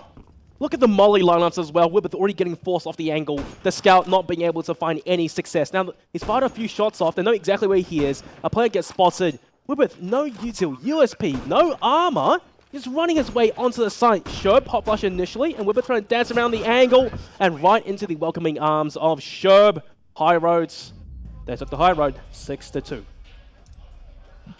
Great outcome there for the High Roads, taking away their game there. Definitely going to be happy with that one, heading through into this one. But we'll see exactly what will be coming through there into the rest of these ones. You know, we had a map on a short does, so I like a bit of variety in that sense. Maybe we'll go back towards short nuke into the next one, though. Maybe we see a bit of short inferno again. Well, certainly so. But hey, look, Loz, that was a bit of a almost one-sided affair. Cousin duo, they had something in the bag, but I really do think the High Roads, they had the better coordination and shots overall. I just think that we were so close to a Jester play there with that Nova, and it fell through. It was heartbreaking. I was like, here it comes. Here we go. We're about to announce the winner of the Jester play. It didn't come through. How heartbreaking. Well, I won't jump the gun just yet. Not quite winner, but a strong contender. It was getting there. Well, my fingers were crossed. I was hoping. Well, actually, I thought in that final moment there with the scout jumping around could have been something, but wasn't meant to be. But look, Matsy, short dust. We've seen it a little bit. I think the smokes, like you said, the util, it kind of does get pre-rehearsed there. You saw the molly lineups, you saw the smoke lineups as well early on. Yeah, they definitely managed to premeditate their approach towards the sites there, really lining up the smokes in order to have the best tactics available to them. Just cover off the entries and exits there. Obviously, the T's had a bit of a harder time anticipating what could be around them in that sense. But at least the T's showed moments for both teams there where they had those patience coming through there. They were able to wait out the CT utility. Speaking of, we have the Telstra replay where we might just see a little bit of that here. Yeah, look, on the pistol rounds, we saw the players, whoever had the Glocks, they had a really fast trigger finger. I think, you know, in a large part, thanks to the Alienware AW510M, that mouse, I'm thinking the optical switches had a play in this. The all play by Sherb, it was good initially, it paid dividends, but overall in the larger picture of things, it didn't matter too much. It all just came down to the teamwork and the sharp shots by High Roads. Absolutely, and I'm keen to see many more sharp shots coming through there from all of the teams here today because, you know, got a few confident people from all of the different houses there. We've seen a lot of, you know, House Jim, House Villa there, but we've got to see some of the other houses as well, man. It has been a bit oversaturated. Where are the other houses? Yeah, look, Matsy, I can kind of see your tears. You guys can't see on the camera right there. It's not quite, it's a bit distant, but House Karina, poor guy. But hey, for us, House Valor. I mean, we're having a good time. Yeah, so far that's 2 games now in which 2 House Valor teams played. So we're just steadily, you know, maintaining our lead, I hope. Fingers crossed. And I mean, we'll find out tonight at 10:30 p.m. at the after party where the winners will be announced. And you guys can come down from 9 p.m. and join the party. I mean, there's prizes. There's this beautiful pin. Will's been on about this all day. He wanted one for himself. He still wants one for himself. I think we should send you home with this. You know what? I'm going to pin it to my shirt right now. Finally. He's been wanting to do this all day. So finally... Do the honors, please. This is just stunning, boys. I'm loving this. Yeah, it feels like I'm back in school again, you know, getting a prefect award, a Duke award. Please and thank you. Come on, Matty, it's a pin. He's nervous. He's too nervous. We're going to get one of the boys playing to do it. All right, fine. I'll do it myself in my spare time. But look, on the flip side, though, we talked about the Play of the Day award from Telstra. We talked about the Jester award, but we haven't really talked about the Alienware MVP award. Any standout moments so far, Loz? Maybe in the previous game. Look, honestly, I don't think I have the knowledge to say that I think I've seen anything spectacular yet. I've been watching, I'm enjoying, but I'm going to leave the analyst moments up to you guys. Can I throw the same question back to you? Well, Matsy, please tell me you have something. Dunk on me. Give me some knowledge. Well, it's like you were saying in the game before, right? We almost had a really great moment there with the Nova coming through. I was really impressed of like the what could be, you know? Finally, it just a goes to shoddy. show. Exactly. We love to see a shoddy. We might see more. But, I mean, we've got our next series coming up. Yeah, we've got One is Mid taking on Widejoy, and look, we sound like a broken record, but it's Bella versus Bella again. There must be a reason why everyone is picking House Purple. I mean, it is the best one. Yeah, but potentially, you know, the fun fact, because the other day I was cutting up some Scampi, right? And in the animal, okay, it's a bit unrelated, it's a tangent, I know. Bring it in, but the bring it thing in. is, Scampi Row is one of the few things in the animal kingdom that's naturally blue. So I was thinking, that's pretty crazy, because there's also a bird called the blue-footed booby, which has blue feet. And purple, as well, being a fantastic color, are color royalty, because there's very little colors in nature that are actually purple. The only one I can think of is lavender. Yeah, I mean, it used to cost them a lot to make any sort of purple fabric, right? That's why it's associated with royalty. And here we are today supporting House Purple. This is a lot. That's right. But hey, look, Matty, let's focus on the game at hand. Short nuke again. Thankfully, map that has a bit more, you know, heavy utility play, and I think it's a bit CT side to start things off. But we have seen Team Widejoy play initially. One is mid though. That's a new contender. Absolutely, we can confirm one is indeed in the mid lane there.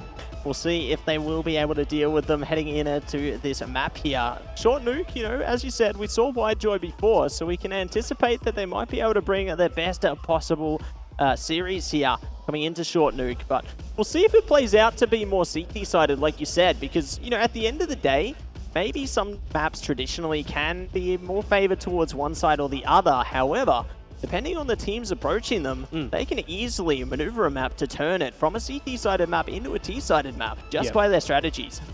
But however, Matty, there's one thing I want to pick your brain about, because we did see on Short Inferno the force back after losing a pistol, that paid it dividends. But I think with Short Nuke, the story may be a little bit different. I can picture a force back happening, but the problem is, if you're on the CT side and you have better guns, I think it's the angles and the range which still reigns supreme.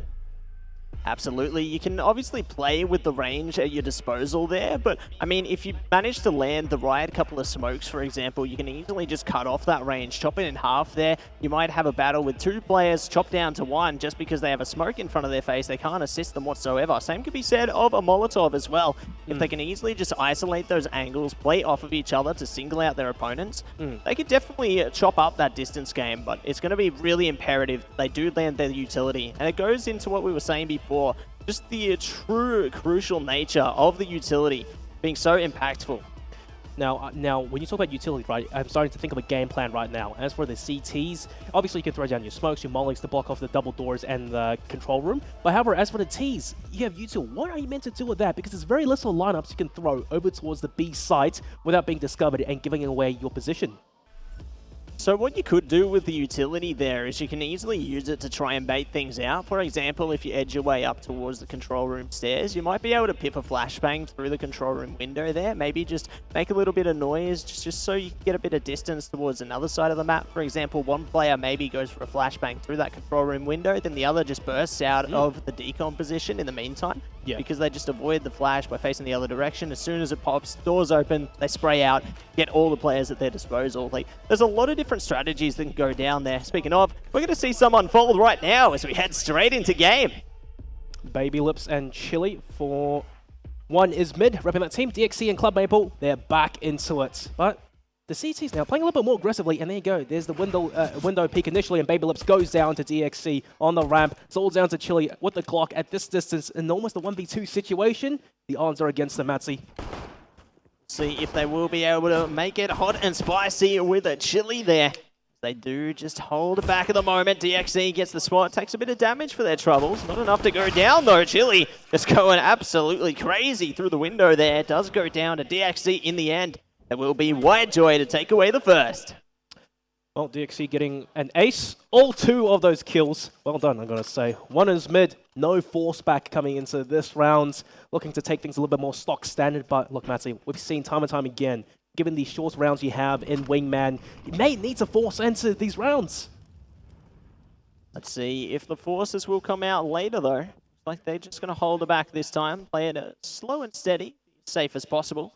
Might catch a kill with these Glocks as well. You never know what could be happening here. Looks Like they are just going to hold it out though. Do get Oh my spotted, God. pushing out through Decon there. Baby Lips now 1v2 here onto the double doors, bursting out. Ooh, getting the damage and almost a kill. So close yet so far. Luckily, DXC was there to save the day and take away the second for Whitejoy. You know, that it's one of those things that you see time and time again with the Glocks, right? You have to kind of really take it slow and land the headshots, otherwise it becomes a pea shooter to the body. How many shots did he land? And still Club Maple was on 3 HP and almost had time to reload and commit to yet another kill. But Whitejoy now, obviously 2-round lead, and playing once again a similar defense setup. One over towards Decon, one over towards Ramp, and that nade early on, bringing Chile down to 51. That's beneficial for them in this bonus round, I would say. But DXC gets tagged down low himself. Absolutely. It's those early jabs there which really managed to shape up the round. Both teams are finding them so far. See if they can land the KO though. Going for the plant. They get killed from above. It is Club Maple to send it back there. Chile luckily finds the trade as well though. Where's the gun? 1v1 situation here. Chile trying to play around it. No gun behind them. They might not need it though. 37 HP. Oh! There it is. Club Maple takes it away for the CT side. Yet another contender for maybe Player of the Day or MVP award. You would not pick the USP to win that engagement any day of the week. The AK, surely, a few body shots is all it takes. You saw Club Maple there getting a little bit nervous, trying to find where the gun was dropped by his teammate. Just couldn't find it. And he was like, you know what? Screw it. I'm just going to use the USP, land a headshot, and that's all it takes to win the round. Whitejoy, 3-0, going flawless, and just as I say it, DXC and Club Maple simultaneously they take down the players of One Is Mid. 4-0. This is a very strong lead. Last round of the half already. Last round of the half here, and we'll see if they are going to be able to path their way towards a recovery here for One Is Mid. They do have the AK and the MP5 this time. I see something cheeky on one of the players in Chile as well. No. Maybe we see an electrifying play here on the Zeus. Oh, Club Maple is going to be anticipating it though. Chile goes down straight into the water there. It's all going to be up to Baby Lips now, and they go down. Oh. A flawless half there for Whitejoy. Whitejoy looking pretty solid, I'm not going to lie, at this point. This T attack, I feel it just needs a little bit more. I think they're starting to just run into these situations head on. The util comes down. Not that much util is used at all, but they just don't really wait the util out before throwing out nades, smokes, flashes of their own. Instead, they're looking to take these firefights and go out with the bodies, running into these crossfires of Whitejoy. See if that's going to change heading in to this round though. Like a Whitejoy going to be holding it out, already going down. Trade comes through there. DXC trying to pull through. It's Chile though. They managed to find a round. It will be One Is Mid finding the recovery. Doc, there's a pulse. There's a pulse in them yet. It's alive. Whitejoy, your victory is not going to be that easy because Short Nuke, Matsy, from what we've seen, the CC side kind of does have a slight advantage, especially now, given One Is Mid. They can set up early on for more defensible crossfires, but look at Whitejoy. There's the force back. Well, the force buy could pay off for them here. Love to see the buys and love to see a little more as well. Club Maple already down to 19 HP though. Could it be a detriment to their success here? Looks like they're still just going to wait it out though before approaching the site. DXC creeping up towards that decon position. Club Maple ready to burst out of the doors as well at a moment's notice. No util though, they're going to have to go for raw engagements here. Doors open up though, they're trying to play the distractive role. DXC finds a kill, this could be a little better for them. Chile gets the kill back, oh my gosh, there it is. Game, set, and match. Oh, Chile. You know, he had a deagle. Initially, I was thinking, is he saving the deagle for later rounds, which you can have a better buy, a rifle, an AWP perhaps? But instead, that deagle nearly came in clutch. But the final crucial moment, he jumps. Maybe he ran out of ammo. He tried to go for a cheeky reload. It just didn't work out in his favor. But Matsy, despite the scoreline, I felt that was actually a pretty close game. Absolutely. It's one of those cases where the scoreline doesn't really tell the full story there because we had quite a few rounds that were pretty close, like you said, you know, there was some glimmers of hope there for the One Is Mid side. I was really happy to see that they were able to pull together at least one round there. That's got to bring some smiles to their faces, you know. They played the best they can, and at the end of the day, everyone's here to have fun. Win or lose, everyone's here to have a great time. Speaking of smiles, I mean, I don't know if you guys noticed, but they were having so much fun during that. I couldn't help but laugh as I saw their reactions. It was awesome. Yeah, we've had a scream for the crowd. Love it. Now, boys, speaking of chili, I want to ask, what's your spice tolerance? Have you got baby lips? All right, Matsy, you go first because I'll probably one-up you. We'll see about that. Well, you know, my spice tolerance, it's getting there. I'm starting to build up a little bit, you know. I'm getting there, but it's Testing not quite the waters? enough. Yes. Oh, okay. Before I answer this question, there, Loz, Please. give me a benchmark. I don't know. You don't You know? need a Okay, right, benchmark. fair enough. Well, maybe chili flakes, or maybe it's the Shin Ramyun, which most people would be familiar with. love. Would that be a nice benchmark? Yeah, I think that's a good benchmark. Yeah, what's Can it? you tolerate that? Can you? Yes, I can. Yeah. Actually like Shin Ramyun. Yeah. It's Okay. good. It's good. Yeah, I Good, like right? the like soupy texture to it. You know, it's a bit more of a paste. Well, I'll teach you guys a little bit further before I give my answer of my spice Please. tolerance. As right now, you're seeing White Joy on the Telstra replay once again, just having that strong lead. Baby Lips and Chili just struggling a little bit, especially in the later rounds of the first half on the Teed side. They're rushing into these engagements head on, and it's getting shut down. Yeah, definitely eager to see more shutdown plays heading into the rest of our series there. Oh. Absolutely appreciative of our Telstra replay as well. And great to see the energy from our teams there as well in those key moments. They're always together. They're in it to win it. It's great to see that they're pumping each other up. Yeah, and that was great to see as well, the sportsmanship. Those two teams are right next to each other. Agreed. Despite one team winning, well, actually it was House Fellow versus House Fellow, wasn't it? Well, But look, the point What more is, could it's we like, want? yeah, brother, we're still, We got bringing this, our- we got this, we're getting the prize tonight. But still, it's about the dominance. One team still won. White Exactly. Joy, you still got to go a bit further. Exactly. But now, Lars, to answer your question, spice tolerance. Yeah, hit me up. Shin Ramyun, that's Mickey Mouse stuff. Like that's, That's nothing. Right? It's Like, why nothing. would you even bring this up in my presence? I talk about, I want the Szechuan numbing. I want the Szechuan spice. I want to sweat. You I wanna want to be- go in, eat. I want to feel like I had a shower. That's I mean, that's a good way to put it. And what about you?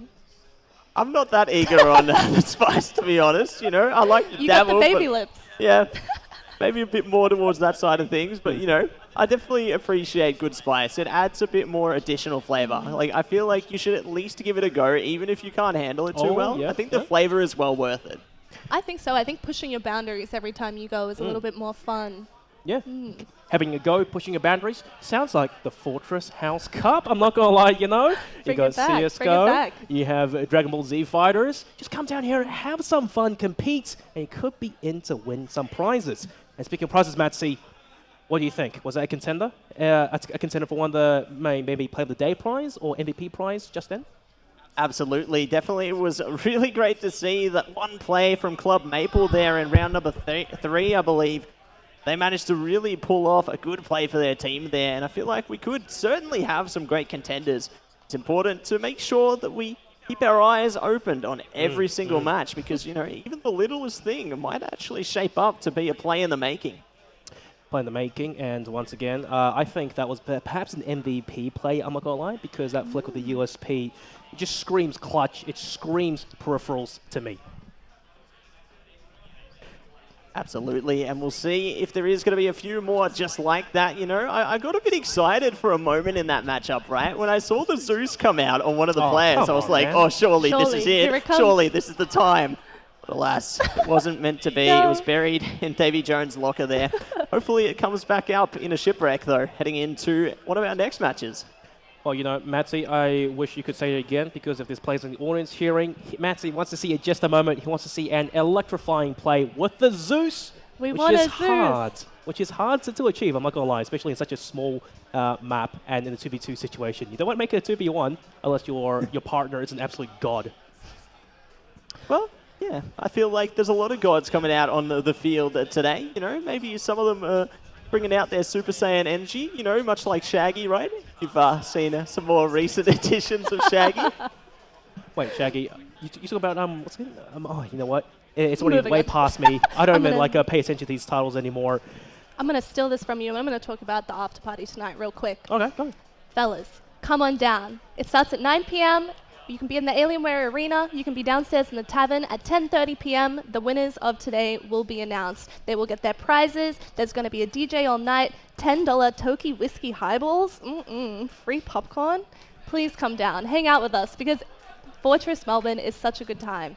Oh, hang on. Free popcorn.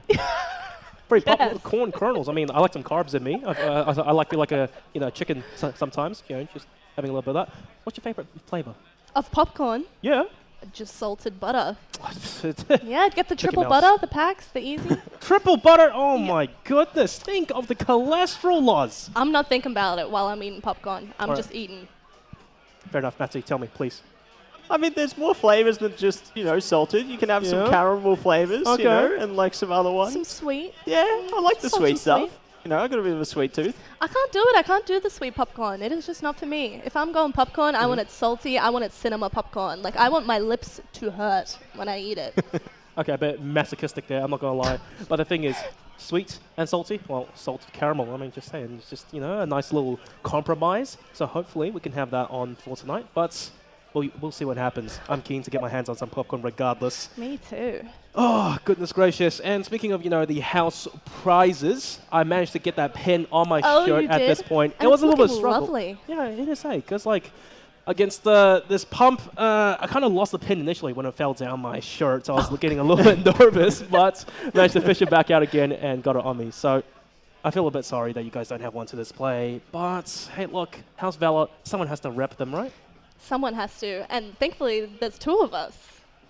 Well, in case you guys don't know, we That's played heartbroken. Scissors, Paper, Rock in the back, and I managed to win, of course, House Valor. You got to win No, it at exactly. all costs. Matsy, Karina, I'm sure eventually we'll see a team rep them. Yes, hopefully. I'll keep my hopes high for a team from the Arena House. We'll see what will come up, though. Yeah, hopefully. Now, boys, we're going to throw to a break real quick. Go get a drink, go to the toilet, and we'll be back soon with the Fortress House Cup presented by Telstra, supported by Alienware.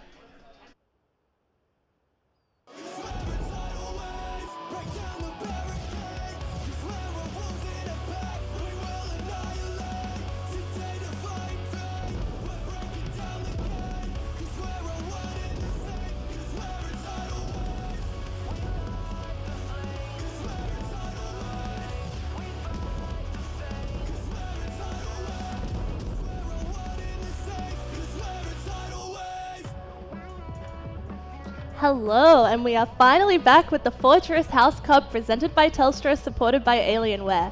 We're in the beautiful Alienware Arena at Fortress Melbourne, and boys, how's it going? We're back from the break. Oh. We have more CSGO coming. Pretty good, I'm not gonna lie. I actually took your advice. I had some water and went to the bathroom. I'm hoping everyone else did, because you have to be performing at your peak right now as we get closer and closer to the playoffs. Absolutely. You need to make sure you stay hydrated, stay energized heading in to these last stages here. And I'm sure the teams are going to be pumped up, ready to bring their absolute best into these last games. So, Loz, remind me once again, what exactly are they playing for? They're playing for a couple prizes. Now, they have a $1,500 cash prize pool where the first place is going home with $700, but I mean, I see there's something that you're pointing out here. I think it's this beautiful Fortress House Cup pin that you're rocking just magnificently. Yeah, I would say. Thank you. Exactly. It's looking lovely. And are you going to rock that tonight to the after party starting at 9 p.m.? I think I will. I think I absolutely will. Just show everyone off, this little badge on my pec right here. This one's Steven, that one's Joe, just saying. But but all jokes aside, just saying, right? This is limited edition. Sometimes it's worth more than money, but still $700, Matty. What would you do with 700? I definitely use that to pay off a few things, that's for sure. But you know what? I think maybe I'd pay for a few peripherals, potentially some Alienware peripherals, because I know how high quality they are. Well, I certainly do hope so. I do like the black and white color scheme, I'm not going to lie. But we don't have any in hand right now. I'm sure they can be arranged a little bit later on, though. My thought, though, is you might not have to pay for those peripherals if you take home the Telstra MVP award, where you get 100,000 Telstra Plus points to buy multiple things with that. Look, we're getting into game now. Another Joe v. Joe, Blue v. Blue. Fellas, take it away. Matsy, Battle stop of crying. the gyms. Gyms. Joe, Yes. gyms. Matsy, stop crying. I know you want like House Karina to come in, but I can see you got those tissues for a reason. You got them for me, Will. yeah, I'm pretty sure I did. Here, you Dealt can with have my one. You can have one right there. But hey, look, it's going to be Lake again. Super long range map. Maybe the XM hopefully won't come out this time, but Team Hardy, which is Team Low Test, 2 newcomers. I feel like it could be pretty good for both of these teams. Maybe we do see an XM again. That's what I want, but just to go against you there, but who knows. We'll see what comes out of this first round, though. Elysion there is trying to go for the shots, almost pulling through there. Will be coming a bit close to it. Like they now are getting the bomb planted down, though. Gonna see what they can come away with here. The T's have the advantage, but maybe not for long. Oh, hang on. We have seen Hardy play in the past as well. Quispy goes down to Small Toe and all down to Broseph with the dualies, in which he does get one headshot onto Small Toe and spots out the other player, Halcyon, diving into the house. Pot shots being fired away, and it's just a ring around the rosy situation right now. 40-ish seconds. Broseph, fantastic headshot. Stops Halcyon dead on his tracks. Full on clothesline. And that's one on the board going the way of Team Hardy. We'll see what they will be able to come away with here. Obviously, it's going to be a good start. You can see the players are focused up. Player They're just cams, ready to get into it. We love the player cams. Let's see who's going to be able to take away this one, though. Looks like things are getting very bright early on there. Okay, low team. It's a small force by Halcyon. The 5-7 finds value. Quispy goes down. Broseph once again in a 1v2 clutch scenario. Now, I don't think he has any body armor, and that's not something you want coming into this situation. See if they will be able to play around it, though. No body armor may be their undoing, or may allow them more confidence here as they take away the first. Looking for the second, but no! Small Toe takes away the round for low team. Oh, look at the audience. They're cheering as well for their favorite players on the stage, and as the player breathes a sigh of relief. It got a bit close there. That instant 180 spin around almost had the clutch, but still, 1-1, low team, even Stevens with Team Hardy, and just flashes right off the bat to start off Lake. I like this change-up. Is that Rambo I just saw? I think that's one of our famous player skins there. It looks very similar to Rambo, I'll give it that. But yes, it is going to be the first kill going the way of Elysion there. Looking to take away another as well. They smother past it. Double kill for low team.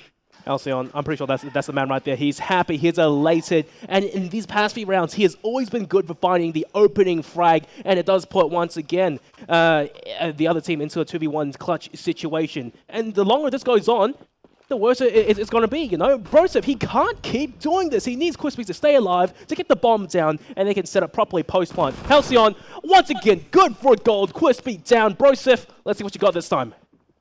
We'll see if they can bring it out, bring out that Rambo energy. Broseph takes away both of them. A great comeback for Hardy. Broseph, he's smiling. Fully calm, though. Cold-blooded killer right there. That's Rambo in the jungle. 2-2, Hardy, they're not out of this just yet. But low team, so far, they are striking, they're taking me by surprise. This is highly unexpected. Well, that's what this tournament's all about. Expectations to be defied there by the most brilliant plays. We'll see who is going to be able to take away one right here. Halcyon gets taken out. Good trade from the Small Toe there, making a big play. Broseph on 25 HP, though. This could be dangerous. Broseph, once again, in a clutch situation. And I do think he's going to take it just slow and calm. Small Toe having to be a detective right now and just trace the steps, try and figure out where the last T is. Door gets opened. Small Toe may have heard it as he looks toward that area. Then the bomb is still in Broseph's back pocket, so still has 50 seconds to play with and get it planted. But they're on opposite sides of the house right now. We'll see if they can spot each other. Maybe hearing a creak in the floorboards there, thinking, that sounds awful suspicious. Ooh. They do tiptoe closer to one another. Someone could get a lineup out of this. They're getting right past each other right now. 30 seconds to go, though. Broseph either has to go for a plan or just go straight for the kill here. Time is of the essence. Small Toe has a great angle, goes around, gets the swing, and takes it away for low team. Oh my god, first previously it was high road, now it's low team. Something about, you know, high, low, whatever, the altitude seems to be the winning team here. However, it's a one-round deficit, and, you know, Hardy, they're not out of this just yet. Once again, pistol round also important, but I dare say this is one of the closer games that we've had. Absolutely, and we love a close game, and coming to you live here on Lake as well.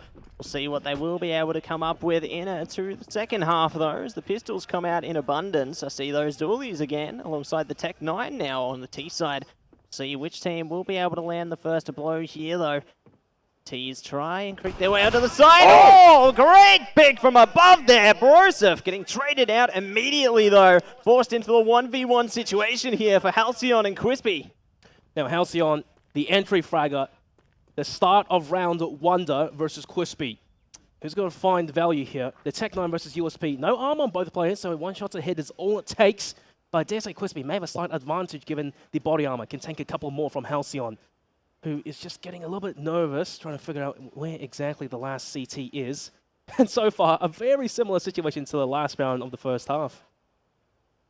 Time ticking down here. There's not much more to go. We'll see which team will be able to flow it through, though. It looks like they're just going straight for the plant this time. Quispy, gonna be patient. They don't realize just how close to each other they are, however. 20 seconds to go now. Time's ticking down. They're going to go for it. They're going to send it. Quispy looking to rush onto them. Gets the shot. That is going to be the round. Going the way of Hardy.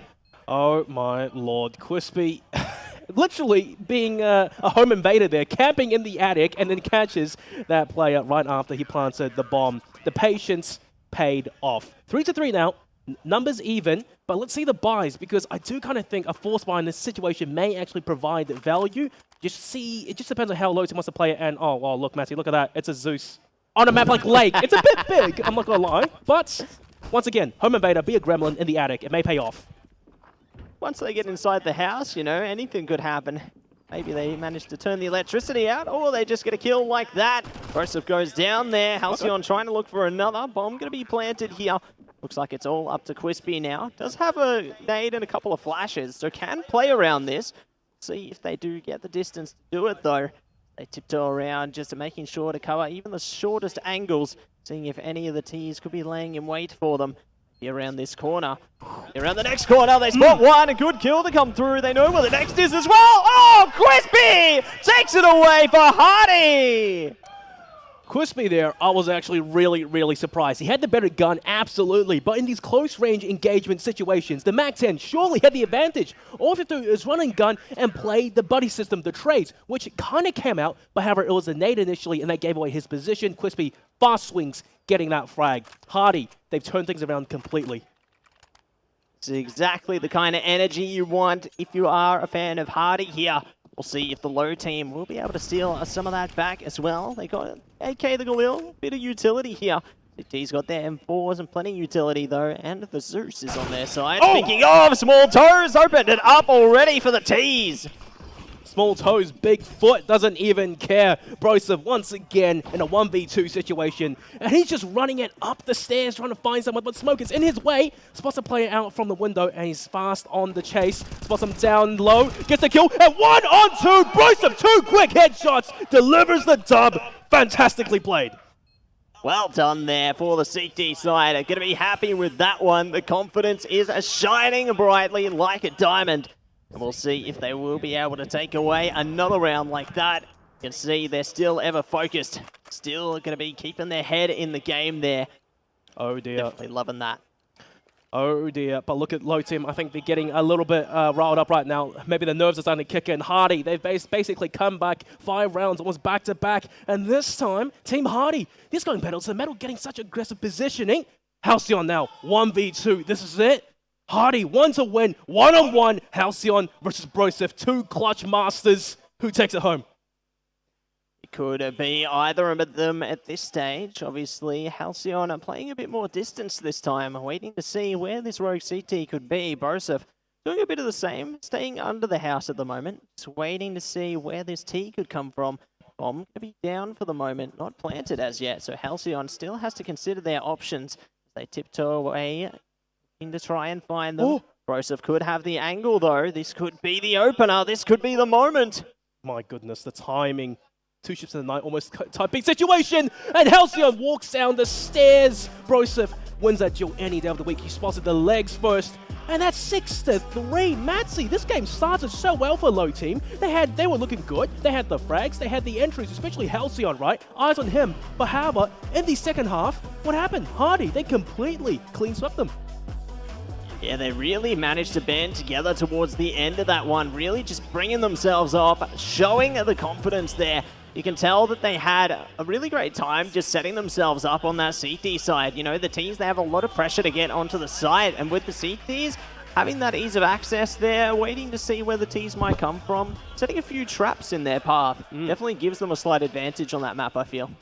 And also, I think that game right there definitely delivered more contender situations for, the MVP prize, or actually was it the Telstra play of the day? Because Broseph, he had that insane clutch, and then right afterwards, I think it was Crispy getting that 1v2 headshot and go for the defuse. That game definitely delivered some pretty good moments. I mean, I think that's the funnest game we've had all night, right? The audience has been going crazy. The boys were going crazy mid-match. I mean, that one was so fun. And I saw you running down there, putting down your MVP votes. What did you boys think about that? I definitely felt like there was a few MVP moments coming through from that game. Like, there was so many heavy-hitting plays. Like, Will was able to touch on it earlier. We saw heavy hitters. Speaking of, we got the Telstra replay here to see some of those great moments. Yeah, Broseph, early on the MAC-10 Demons, they were all coming out in full force. It was beautiful to see, but I think really the rifles, the M4s, that's when the players truly displayed their skills in these clutch scenarios. And they played CSGO like they should. Play the buddy system, stick together to go against the 2v1. But however, it's kind of difficult when that one player just manages to pull off an insane flick of his career, perhaps, just to, take the round. Yeah, they're really able to bring up when it counts. They're really able to just dive deep into the reserves and take it over the line for their team. It's stuff like that which really makes highlight moments. And, that could be the highlight moment of today, but you never know. There's still more opportunities for all of the teams. Yeah, for sure. And Outlaws, that was a revisit back over towards Lake, the nice scenic view. And yes, we love a bit of Lake. It's a little bit tangent, but I do want to get your advice, right, as a long, standing citizen of Melbourne City. What's a good place to go for a brief, vacation getaway that has a lake? Just like vacation getaway in Melbourne? Yeah. Let me tell you a little secret. I have only lived here a couple years. I'm not sure where some good places are, other than perhaps Melbourne Fortress. Ooh, and here we are into the qualifying match. Take it away, boys, please and thank you. Yes, finally. Oh, we have a team from Karina. I am so excited for this, Will. I can't believe it. The time has come. Well, Matsy, it was a matter of time before someone finally granted your wish. You were praying so hard, and finally divine intervention stepped in. It's going to be XX_weird_elbows_XX. I don't know, pretty 2002, I'm not gonna lie, but let's see if their weird elbows can deliver some killing strikes right now, because Joy, they've been a strong contender throughout tonight entirely, but it's gonna be Short Inferno, which is a map that I think is a little bit gruesome, but already right off the bat, it's a bit brutal, and, well, Joy, they clean sweep weird elbows. I'm sorry, Matsy, things don't go quite your way just yet. It's only round one, Still plenty of room to come through here. We'll see what will occur heading into the second one, though. It looks like the Seek Ts are actually forcing it up this time.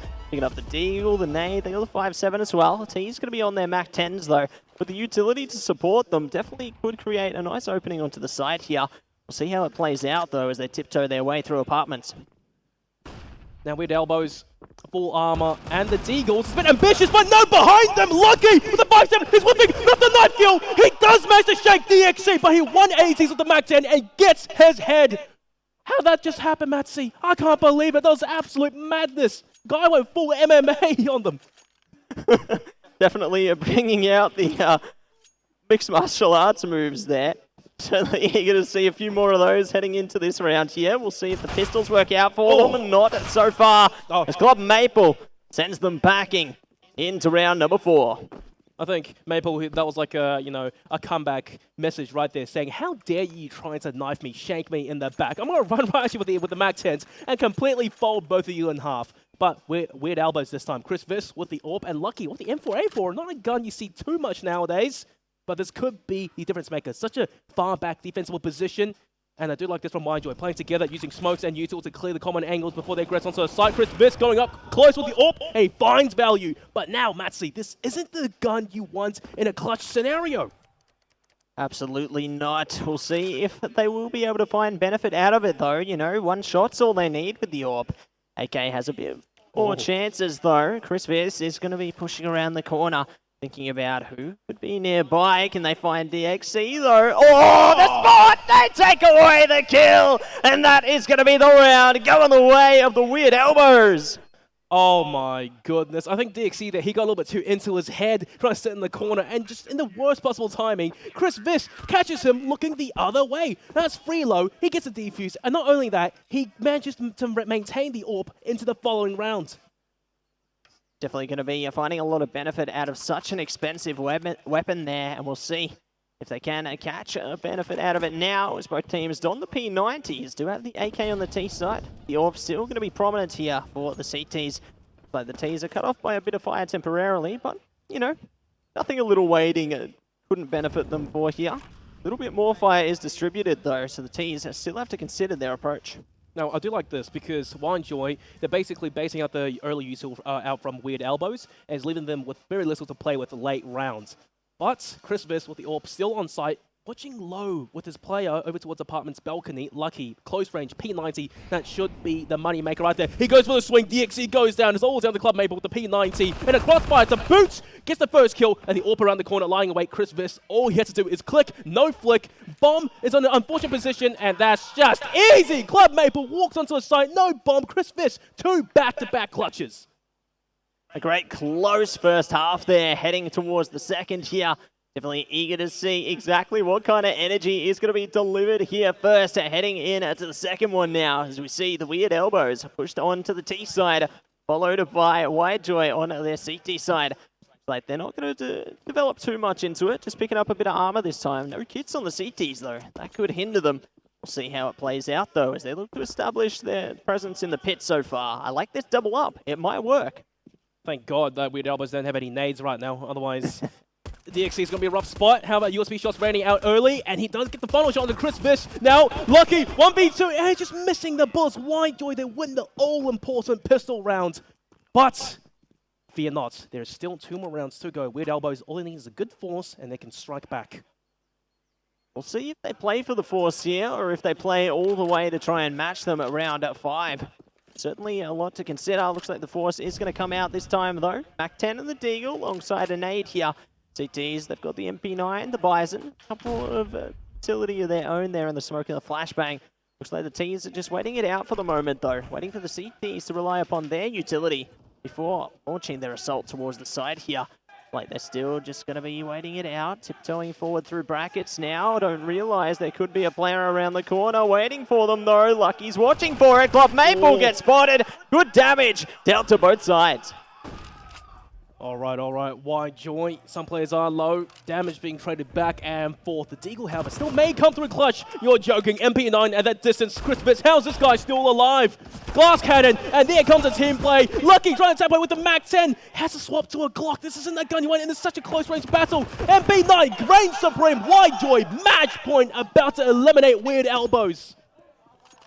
You can definitely hear the energy from some of the fans in the background. Definitely love all of the support everyone's bringing for every team which they are supporting this evening.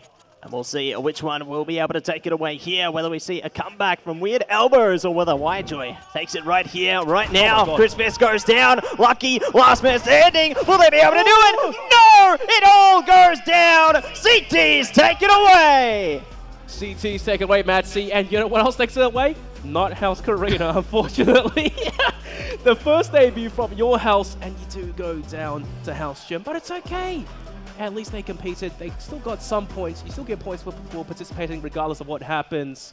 But that was a really fun match to watch. That one was so much fun. I mean, in the beginning there, I didn't know whether we were going to go for an MVP play or the Jester play right at the beginning. But, I mean, that was so much fun. Yeah, you know what, Jester play. I think that MMA move right there with the shank after running right? out of ammo, by the way, may have been it. What do you think? Yeah, I definitely saw some Enter the Dragon type moves in there, you know, bringing out a bit of Bruce Lee-esque type stuff in there. So I feel like we could have a contender for the Jester out of that one, certainly.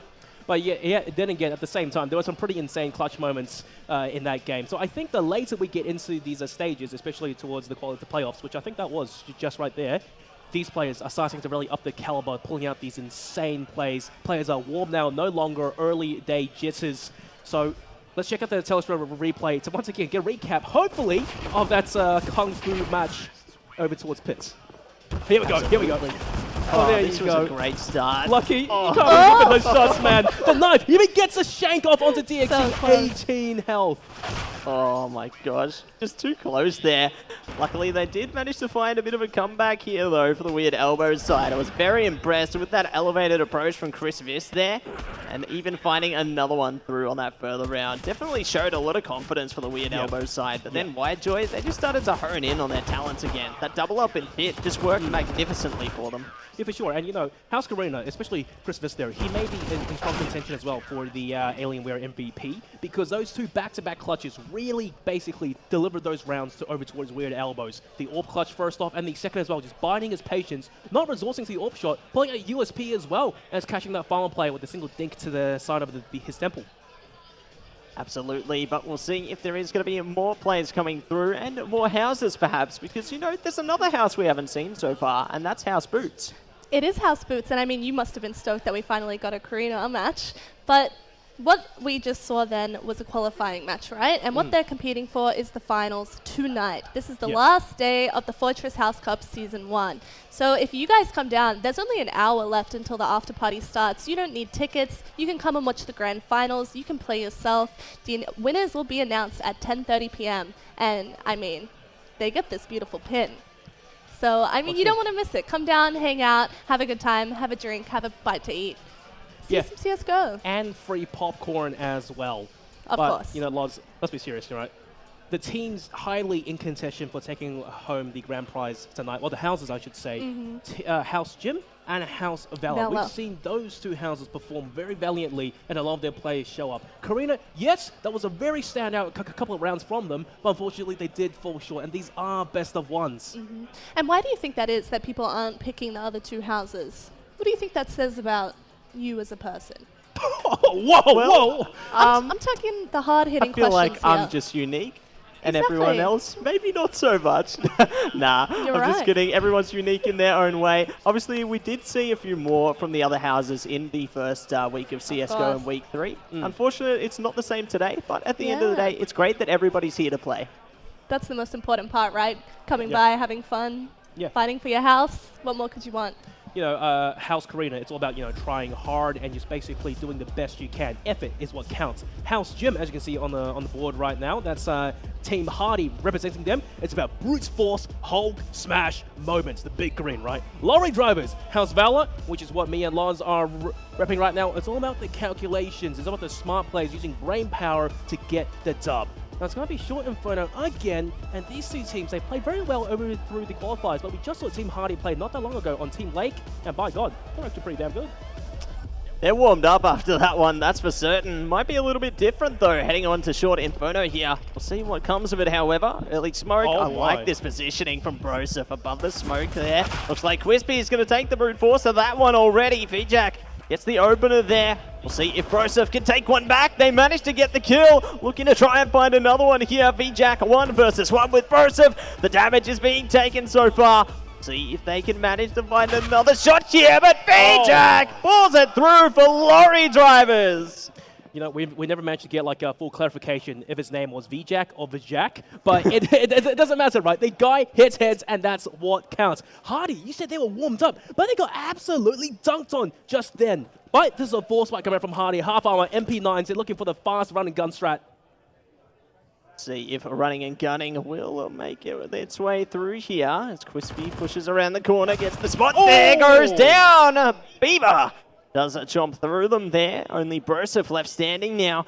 Ripping around the corner again, trying to pick it up where their teammate fell off. They go for the initial shots, have to fall back, almost getting the kill on VJack. It's going to be a hard one now with only 45 HP, down to 0. Lorry Drivers take away the second. VJack once again being the hero to close out that round. Now, Matsi, I'm a little bit concerned right now for House Valor for once, because Lorry Drivers for Team Gym, I can't believe it. Those two guys are playing the buddy system, and they were swinging together like they were trying to qualify for PGL. Maybe they are. You know, maybe this could be their pathway towards the great big leagues there, but we'll see what will come of them here into round number 3. It looks like Hardy just going to be sticking it out with the pistols, and hello, Broseph. I see you. I see what you're up to. I know what's going on here. Oh no! Oh, Broseph! Oh my There's God. your just a moment. That could be in number 1 right now. Runs right in with the Zeus, and he gets that kill of all things. Just highway robbery. Now, Beaver, 1v2, make it a 1v1. He surely has this in the bag. Crispy, only a Deagle to play with. 1 shot ahead is all it takes. But Beaver has the bigger gun, and he still has the bomb, and 50 seconds to play with. He's all but calm. We'll see if they can manage to keep their presence up here, manage to succumb to the nerves or overcome them.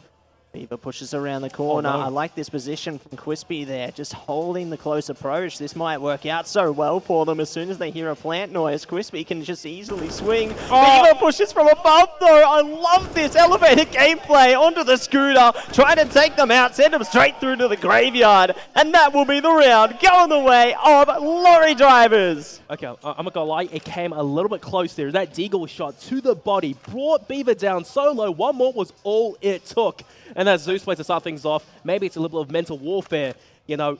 So I'm hoping lorry drivers don't lose their cool just yet. Hardy, full buy, M4A1s, a little bit of util, not the best they could really have. But regardless, lorry drivers, they're taking this a bit more serious now. VJack, look at him, just pre-firing this corner, being a little bit more aware in case Broseph attempts something insane, in which he does. Right through a smoke, takes down Beaver. We'll see if they can find another kill just like that. VJack, last player standing here. Gonna hold it out, wait and see if they can go for the bomb. Like they are gonna tiptoe towards it. Quispy doesn't know where they're playing from here. Broseph, however, may spot them face to face very shortly. VJack, though, still just gonna bide their time at this stage. Clear those corners, take it calm and collected here. This could prove difficult for them if Quispy manages to emerge from a flank. Or it could be worse if Broseph catches them here. Util's starting to come out now. Here's the preparations being laid down. VJack slowly making his way onto the site, and he gets blinded completely. Quispy and Broseph, they manage to narrow down these angles. Broseph just lying in wait, being a sneaky little goblin backside. The angle does get clear, but Broseph with the swing. Hardy, 1 on the board. Good come back there for the Hardy side. Take it away there first. Straight in to the last round of the half now. We do have Beaver picking up the AK there. Got a bit of util alongside it. Galil coming out as well on VJack. Broseph going to be donning the AK with util as well as the M4 on Quispy. Whoa. See who can take the first though. Already getting a spot there. Not going to land the shot though, but at least they know something's around the corner. Something was around the corner before that player just got the hell out of apartments.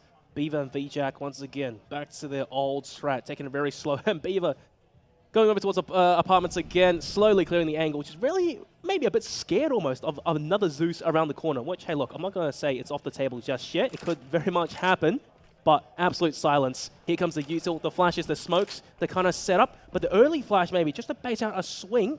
VJack, unfortunately, finds no value. First to engage, Quispy. Long range, the M4A1. Almost loses the battle, but it's Broseph to seal the deal. Quispy 4 HP, so it's all on VJack right now, who's on 25. A nade. It's close, but it was Quispy to get that backstab. 2-3. Hardy, they're not out of it, but they are down by 1. They might be able to bring it back. Heading into this second half, though, you know, this is the path to redemption. This is a round that really counts heading into this pistol because it sets the scene for your economy. They might be able to build it up towards something even better here, but even so, maybe we could see a force out of a team or two heading into round number 2 of the second half. All going to come down to this, though. T's already going quickly straight through towards the arch side there. Going to see if they can push around Library. I like where Beaver's positioned in Graveyard here. Just waiting out the T's, waiting to see if anyone's going to try and open up the door here. No one looking to be adventurous enough yet, but VJack gets a quick slinger there in to Quispy. All going to be down to Broseph now in a 1v2. And the bomb down as well. Here's the venture out, pick up the bomb, and then still deal with 2 players, Beaver and VJack, who are basically next to each other. Broseph, what's he trying to do? Maybe fake a couple of footsteps, run over towards apartments. It may have been sold. As you can see, one of the players playing over towards pit, just perhaps watching the angle a little bit more intently. But for all intents and purposes, Matsy, Broseph, the odds are stacked against him. Creeping his way over towards the sides. Beaver looks like the worst of times. You're joking. But however, his teammates to back him up. VJack whipping some crucial shots. Broseph is on the side, but he's left the bomb. And oh no, he tries to get to a more favorable position to win the duel. Unfortunately, it was the end of him. He fell flat on his face. And that will be another one in the tank there for the lorry drivers. Definitely going to be happy with that one. Bringing out the MP9 as well as the M4 Silence there. Looks like Hardy, though, not going to be out of it yet. Going to be forcing up into this one, pushing straight down Diggity here. Would be face-to-face with one already. VJack double spray down, and that is going to be map point for lorry drivers. Well, that round happened in the blink of an eye. Now, Hardy, they're going to need something special right now to bring this back. They're down by 3 rounds, up against match point, and only Mac 10s to play with. VJack, really, eyes are on him. Here's the M4A1. He got a massive spray down than previous, and he should be the hero of this round once again for lorry drivers. See if they will be the hero of time here. T side looks to push their way up. Whoa. Molly going to come through. That's noise that could be used. They might know where Beaver is now. Looks like they're going to chuck a nade through in response, though. Quispy ready to explode out. I like this nade coming through, but the smoke is good to cover them as well. Speaking of, good shots to come through, but Beaver somehow pulls it away. Bomb is dropped on balcony. Broseph desperately trying to scurry around, all higgledy-piggledy-like here. See if they can get something out of it. Both these players being tagged down low could have proved to be their benefit, or it could be their demise. Broseph, can they do it? They're stacked up, and they're so low. Broseph, there's the first frag. MP9 and Mac 10, sorry, run and gun. Maybe the difference maker here. VJack, I think he may have seen something. Broseph, he's piecing the puzzle together. No one's over towards apartments. VJack shot fired, but the M4, 1 shot ahead is all it takes. Broseph was low, and lorry drivers 6-2. They take home the dub. Well played there by the lorry drivers. Definitely going to be making House Jim proud. Unfortunate for House of Ella there, but, you know, there's still more teams. Yep. There's still more opportunities. Well, hey, look, Loz, we had to have some competition at some point, right? Team Jim, they had to eventually best us. Just make things a little bit spicy. I mean, they took out the match, but did we not just get a Jester moment, perhaps, with that Zeus play from Broseph? I think we finally got our Jester moment. I think so too. You know, Team originally there was the MMA knife moment, which didn't quite work, but then you turned things right around and you had your wish granted, didn't you, Matt? Absolutely. I was just so excited to see the electrifying gameplay there. It seems the players, they've been listening. They're switched on. They managed to take it away, and we might just see it here in the Telstra replay. Yeah, indeed. And once again, just to reiterate what the Jester Award is, you get the Fortress Jester baseball cap, $20 Fortress voucher, and of course, a 2-hour PC pass. There you go. Broseph catching VJack off guard, trying to pull out the A coming from his back pockets. Man was sweating, man was crying. Eventually, he had to go down. But overall, you know, this game, this matchup, Hardy versus lorry drivers. Hardy, they put up a strong performance, but I just feel lorry drivers, they had the sharper shots. Yeah, just really switched on in that matchup. You can see from the beginning there, they just had a lot of teamwork heading into this matchup, really able to play around each other very effectively there. And I feel like they can carry that further through into the House Cup as well. Well, so far we have seen 3 out of 4 houses. House Boots still yet to have a representative. House Boots? But, you know, eventually we are going to see more houses pop up later on towards the night. But so far, that was a fantastic couple of games. We had some, Short Dust, Short Nuke, Lake, and Inferno. The entire mix all the way through, all best-of-1 qualifiers, and that was the playoffs, which is going to be going into the finals right now. Yeah, I mean, we're about to throw to a break before we head into the finals, but make sure you guys come down to Fortress Melbourne. In an hour, the after party starts. You'll get to see the semis and the finals live. You'll get to play your own CSGO. You'll get to get some free popcorn. You'll come down, have a good time. Anyway, here we go. After break, when we come back, we will be at finals for the Fortress House Cup presented by Telstra, supported by Alienware.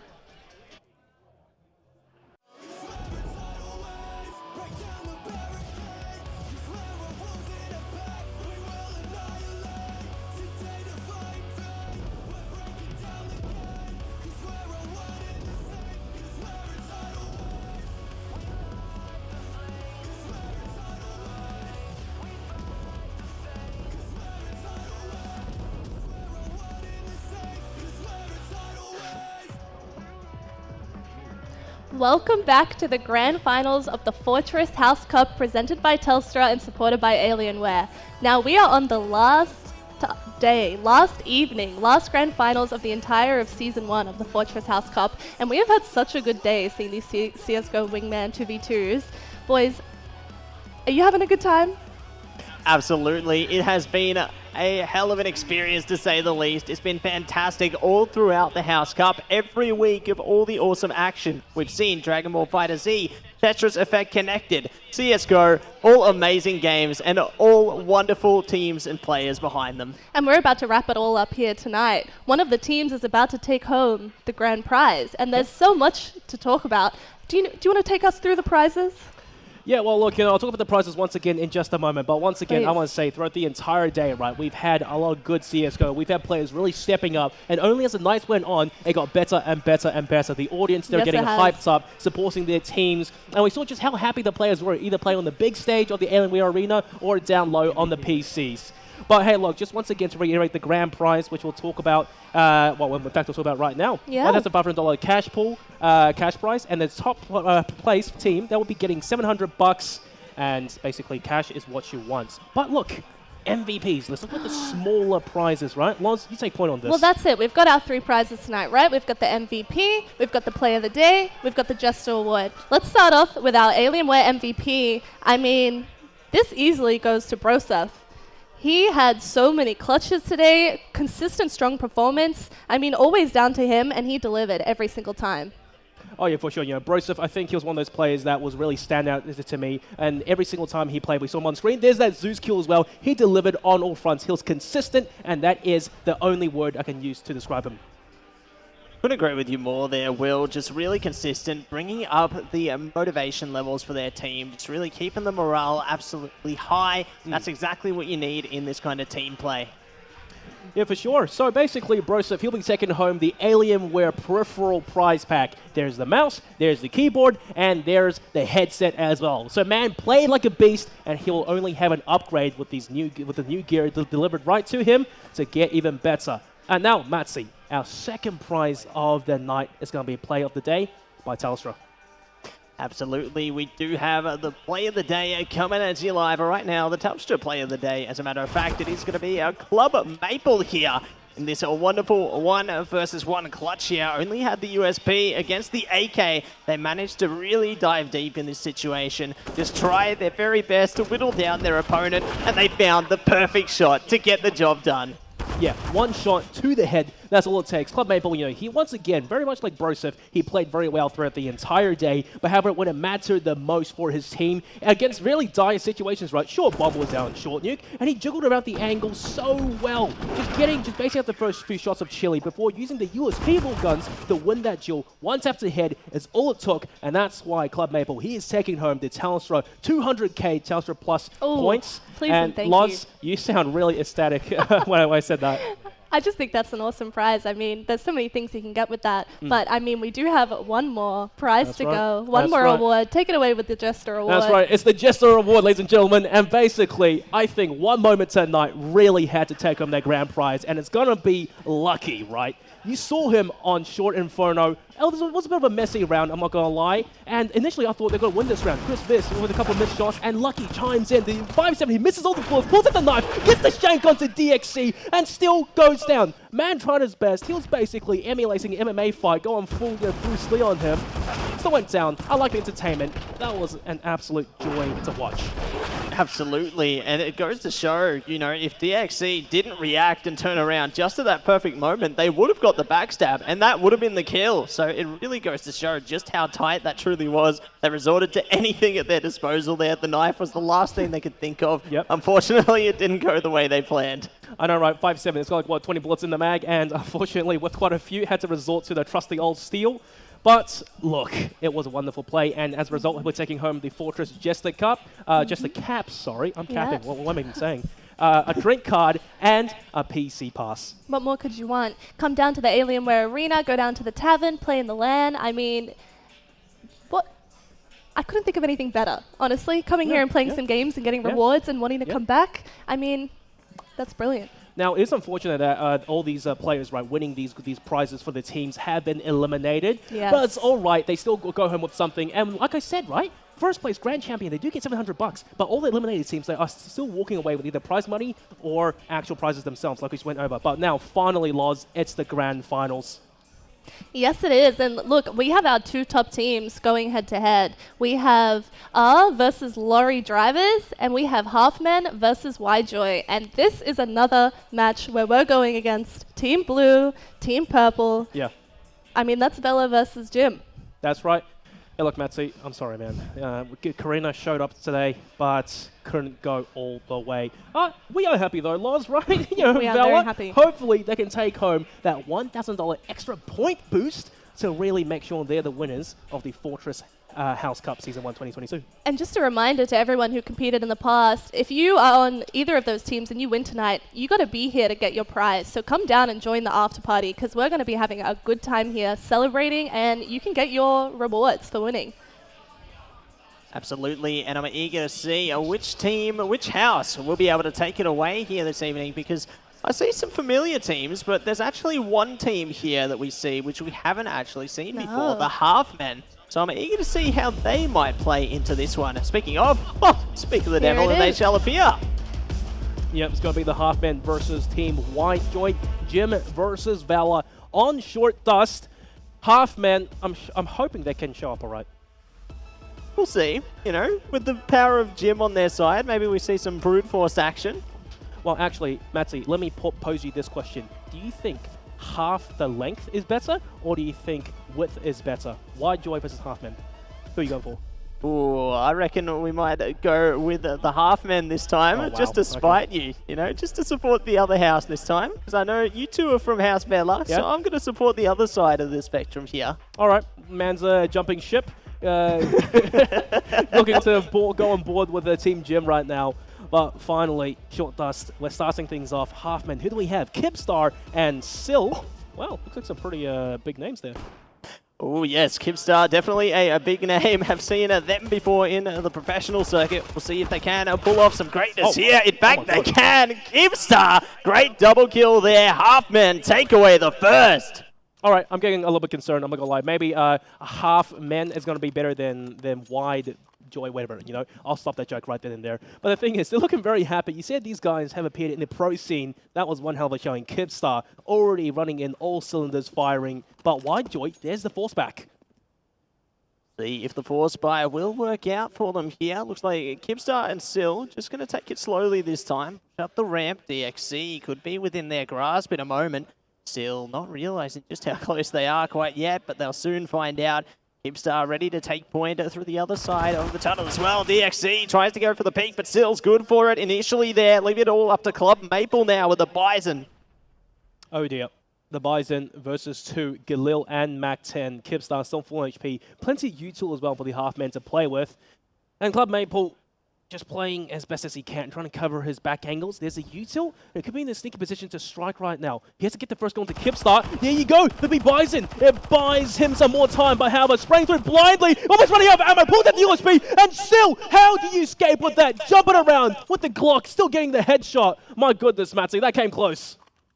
They certainly know how to maneuver their way around the weapons, it would seem. Looking like a very higgledy-piggledy play there. But alas, they will be able to come away with the round victory.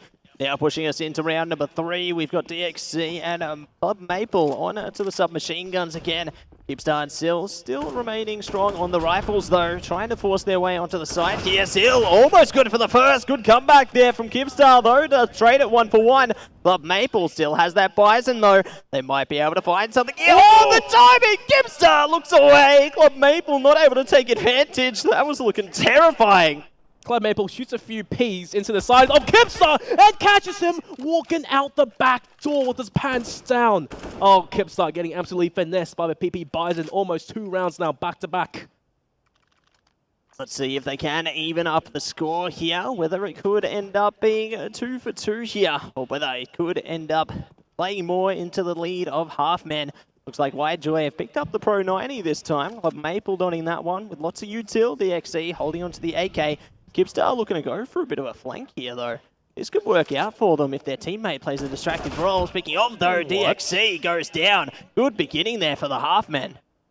Down to Club Maple yet again. He's already won a prize tonight. These Hellstra Play of the Day award, and P90 takes down Sil. Kipstar looking to go around the corner. And timing, once again, Club Maple may have just seen him go in over towards the bomb site. Okay, Kipstar applies time pressure onto Club Maple, who's just around the corner. And should Kipstar walk around again, he may be caught unawares. Kipstar, the changing positions. One goes in, one comes out. It's like a Disney movie in play, in full. Club Maple looks the wrong way. Kipstar, easy peasy. There's the ace for him, and that's another round on the board for the Halfmen. Good kills coming through there for the T side. They're going to be able to return to their former glory here. Picking up a double AKs, lots of utility. They are ready to voice themselves straight through towards the site. Wide Joy going to be picking up the MP9 and the Bison, though. Bit of util to play with as well. See if they can catch it, though. Club Maple already caught off guard there. A little bit too quick, the T's are on their heels. DXC, last one standing there. 1 versus 2. They've already spotted 1. Will they be able to pull this together, though? Yeah, locked MP9, it's not really predicted to win this situation. But once again, the duels are kind of isolated. Spots at Kipstar first. And I think Kipstar, his new strategy now is basically run at them with the AK, pop the heads. And look, man's just happy. That's exactly what you want to be here in the Fortress House Cup. As happy as can be, having a great time with your friends and just doing the best you can. Win or lose, what's important is that everyone has fun. Have fun and the $700 grand prize. That's also pretty important, I'm not going to lie. But look, Wide Joy, they need a bit more now. They're down by 3 rounds, second half. It's all down to the crucial pistol. Wide Joy just going all the way in, but it's a bit of a crossfire setup from the Halfmen. Still, instant execution onto DXC. Club Maple having to juke it out, getting that long-range Glock shot onto Kipstar, and he spots out where the last player is. He does have the bomb, though, so he can apply pressure onto Sil, who's going around the corner and could have the backstab ready. Oh, I don't think the timing's going to work out for them quite yet, though. Seems Club Maple still tiptoeing around. Sil just playing patiently here. They don't have to approach onto the site. They can just wait for a plant noise before revealing themselves. Club Maple still going to be trying for it, though. Does go for the plant now. Still going to be ready for it as soon as they see the prompt there. They know they're going for it, though. They know that there's a player around that corner now. Club Maple trying to play for this.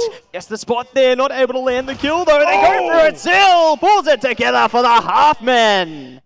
My goodness, Sil, he blew his position with that stray shot, and it actually allowed Club Maple to get into a sneaky position, close range with the Glock. He had every right to win that duel, but Sil, pedal to the metal, just swinging right onto the site there, and then finally, with the USB, point blank, 1 to the head is all it takes. Halfmen match point and booking their ticket potentially into the grand finals. See if they can do it here. 1 round is all it's going to take here. T-side trying to meet them head-to-head straight on the ramp there. Club Maple going to be cut off, though. So the CTs will have freedom of access onto the side here. He's going to have to think about how they want to feel their presence here. Speaking of, Sil tries to go for the engagement. Gets taken down by DXC, though. Good start there for Wide Joy. That's clean. That's clean. Playing the buddy system now. Kipstar point blank MP9 has to find some value. Gets tagged down to 55 and wasn't expecting Club Maple to also be swinging the same angle. Well, Wide Joy, they've just doubled around and carrying over the M4A1 into the next. See if they can find a few more rounds out of this one. Halfmen now going to be just on the P250s this time, but, you know, there's a lot they can do with those pistols if they find the right angles with them. See if they catch it early on here. DXC going for the early engagement. Doesn't catch the kill, but at least gets information. Their team can play off this here. See if Club Maple might find a player or two around the corner as well, though. Still creeping onto the side. DXC says goodnight to 1. A Kipstar, last player standing here. Trying to hold on, trying to see if they can stop the T's, but the T's, they're just doing so much damage. Getting onto the side here. Will go down, though. Kipstar still has hopes and dreams alive. Interesting spray by Kipstar, but look, P250, he's already gotten 1 and he's changed position right now. DXC has the better gun by far, but the moment he commits to the plant in open position, he gets spotted. Kipstar shoots out a bullet, and DXC is a bit hesitant now, looking to plant safe, and all eyes on Kipstar, rotating around fast. The M4A1 should be able to win this duel, but Kipstar, don't cast him out just yet. The angles have been isolated. Kipstar looking the wrong way. Still gets a dig though. DXC, he's low, swaps out to a pistol, and Kipstar with the P250. 1v2, 2 isolated duels, and he comes out on top. Fantastic work there coming out from the Halfmen. Definitely going to be satisfied with a round of victory out of that one. And they will be able to push themselves 1 step further in the Fortress House Cup. That's right, that's right. One step closer into the grand finals, in which they've booked their seats into. And seriously, a strong contender to win that $700 grand prize. This is the first time we've seen Halfman play today, and by God, they put up one hell of a performance. That was incredible. Kibstar, honestly, MVP for that match for me. He was just absolutely killing it. They were so fun to watch.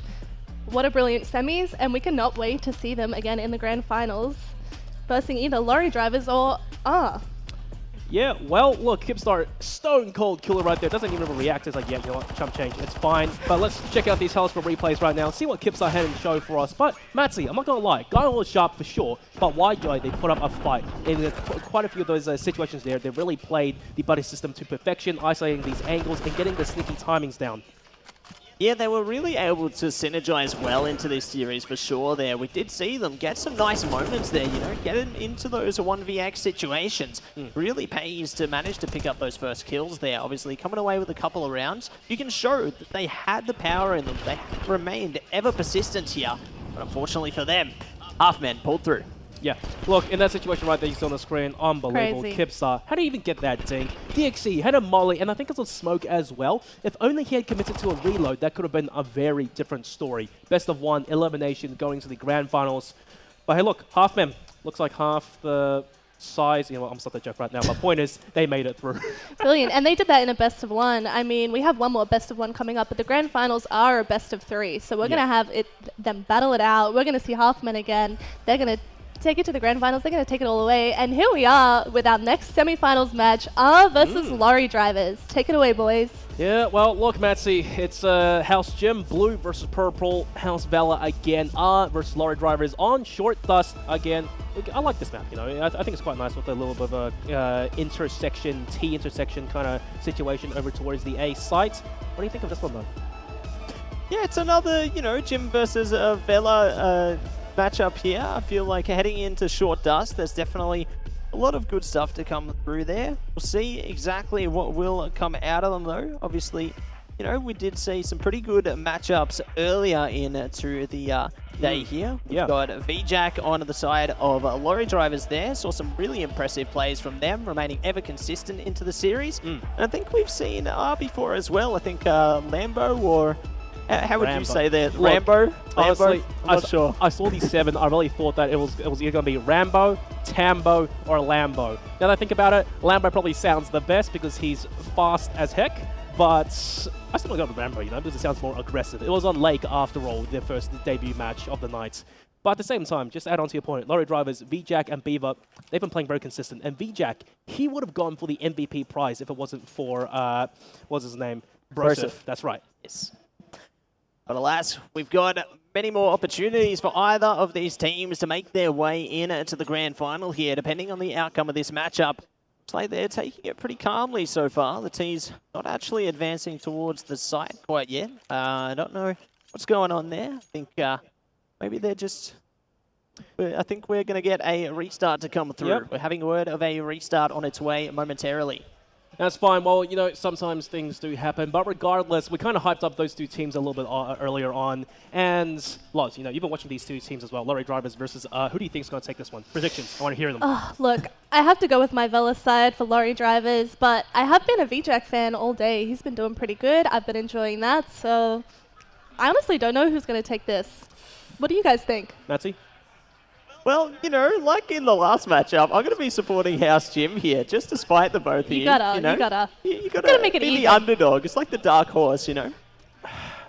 All right, Matsy. Okay, look, all because your house didn't quite show up today in the House Cup finals, it doesn't mean you got to be supporting House Jim all night long, okay? House Valor, we've been performing very, very well. Now, granted, in the previous matchup, a half-man, that was Team Jim, so might give me something to think about. Hopefully it's not a Team Jim versus Team Jim grand finals, but we'll see what happens. It is all in God's hands now at this point. Still, grand prize on the horizon, but nonetheless, these teams, regardless of going now or later, they still walk away with cold, hard cash. Yes, they do. And we have our after party coming up in 20 minutes where we will have our winners announced, with first place taking home $700 between the two, second place with $400, third place $200, same with fourth place. Now, the after party starts in 20 minutes, and again, guys, you do not need tickets to come and join. You can party with us down here. We have a DJ all night, $10 Toki whiskey highballs, free popcorn, CSGO games, giant Jenga, Connect to 4, Mario Kart. I mean, come on. What else is there to do this evening? Stop on by. Yep, that's right. You know what suburbs are actually within 20 minutes from Melbourne CBD? Glen Waverley, Camberwell's close. What else? Footscray? Footscray, yeah, that's Footscray? fair. Yeah. So I mean, right now, peak hour, so many places. Get there from St. Kilda. Oh, St. Kilda's a bit far. You maybe think outside so? the 20-minute drive range. But hey, look. You can come in late. The party is going until 2 a.m. So we'll be here all night. That is fair. You know, sometimes it's good to show up fashionably late because the party's already in full swing. You know, people You can are waltz having in fun. quietly. Yeah, Get all yourself that. a drink. Sneak in. Yeah. But finally, back into the map now. Short Dust Lorry Drivers versus Art. This is going to be it, Matt C. Who is going to be the other grand finals team to face off against the Halfmen? Let's see what they can do here as Beaver pushes through there, waiting just outside of the Humvee. VJack trying to stop the approach as well. Oh. Looks like they are going to be able to take away the first, though. Beaver, last player standing, finds one back. Could they catch the second here onto Rambo? It's all going to come down to this, 1 versus 1. They could just go for the plants here, honestly, though. Look, they're just going to do it. They're just like, yeah, nope, I want the extra money. It's plant time. That is absolutely right. And at the same time, oh, hang on. Oh, my goodness, Lambo. I thought he was going to go engage against Beaver. Now, just like he said, right, he's like, I have a Glock that long range. I'm not favored to win the duels. I'm going to just, force Beaver to play into my territory, and it doesn't matter. Beaver from around the corner takes down Lambo's head. Lorry Drivers, they take the first round in the last semifinals of the night. Great start there for them. Let's see if they can remain consistent through the series, though. Obviously, it's good that the T's did manage to opt to fall back there, get that bomb planted down, because even despite losing the round, they have that extra bit of cash behind them. So they might force into this one. Ooh, look at that. There it is. The Galil comes through there. Nickel thinking about it as well. Double Galil set up. Famus is on the CT side, though. I think the T's are actually better off here.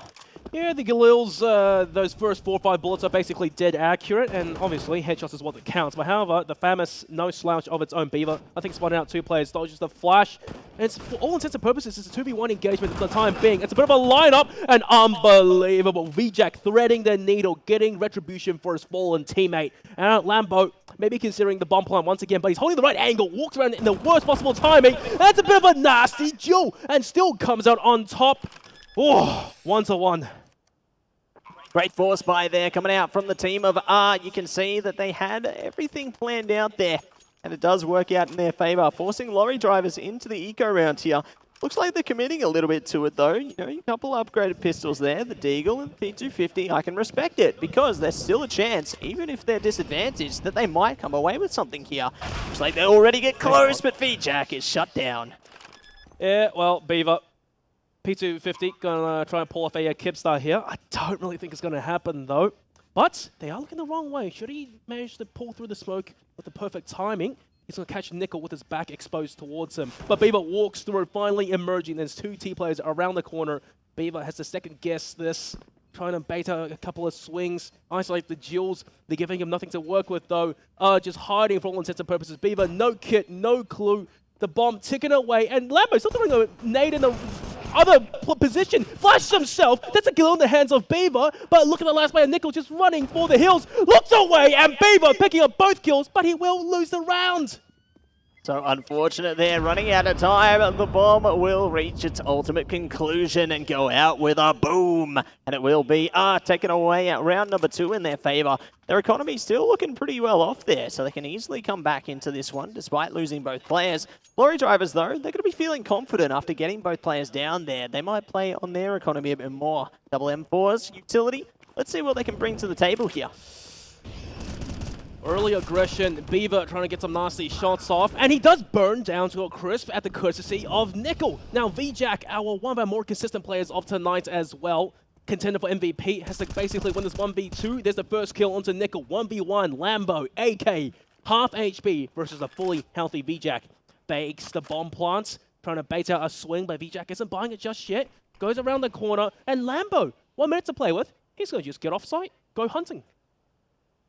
See if they are going to be hunting them down right now. 50 seconds to go. VJack spotting this, or maybe not. Oh, the timing. Unbelievable. Jack falls off. Rambo might actually catch them here. VJack's coming back though. VJack could find it. There it goes. Lorry drivers take away the second. The equalizer is found. The equalizer, the elation on their faces. Look, Lambo, he really tried to go for one hell of a play there. You know, not go for the bomb plant, instead play the time, try go on a hunt, isolate a couple of angles. It just didn't pay off. VJack just one-upping him, timing him as well. 2v2, and no stranger to poor buys, but I think they are looking to take the fight direct into the faces of the lorry drivers. See if they can manage to go face-to-face with them right now. Stare them down. Whoa. Good shots coming through. Does find one onto Nickel there. We'll see if Rambo there will be able to come back here. Puts the smoke down, trying to get closer to the side. They're going to be spotted around the corner, though, so they can't go for the plant as successfully as they hoped. They're going to have to go for an engagement here, perhaps. Good decoy to come through. Only prevents the inevitable, and it will be the round going the way of lorry drivers, heading towards the next half. Yeah, look, Lambo, that was a pretty good attempt there. He tried his best, and unfortunately, the crossfire set up by the lorry drivers just really isolated the angles and made life a living hell for Lambo. He couldn't plant left, he couldn't plant right. He had to get a kill and try open things up a little bit more. So far, though, they're not out of it just yet. 3-2, once again, a very close matchup.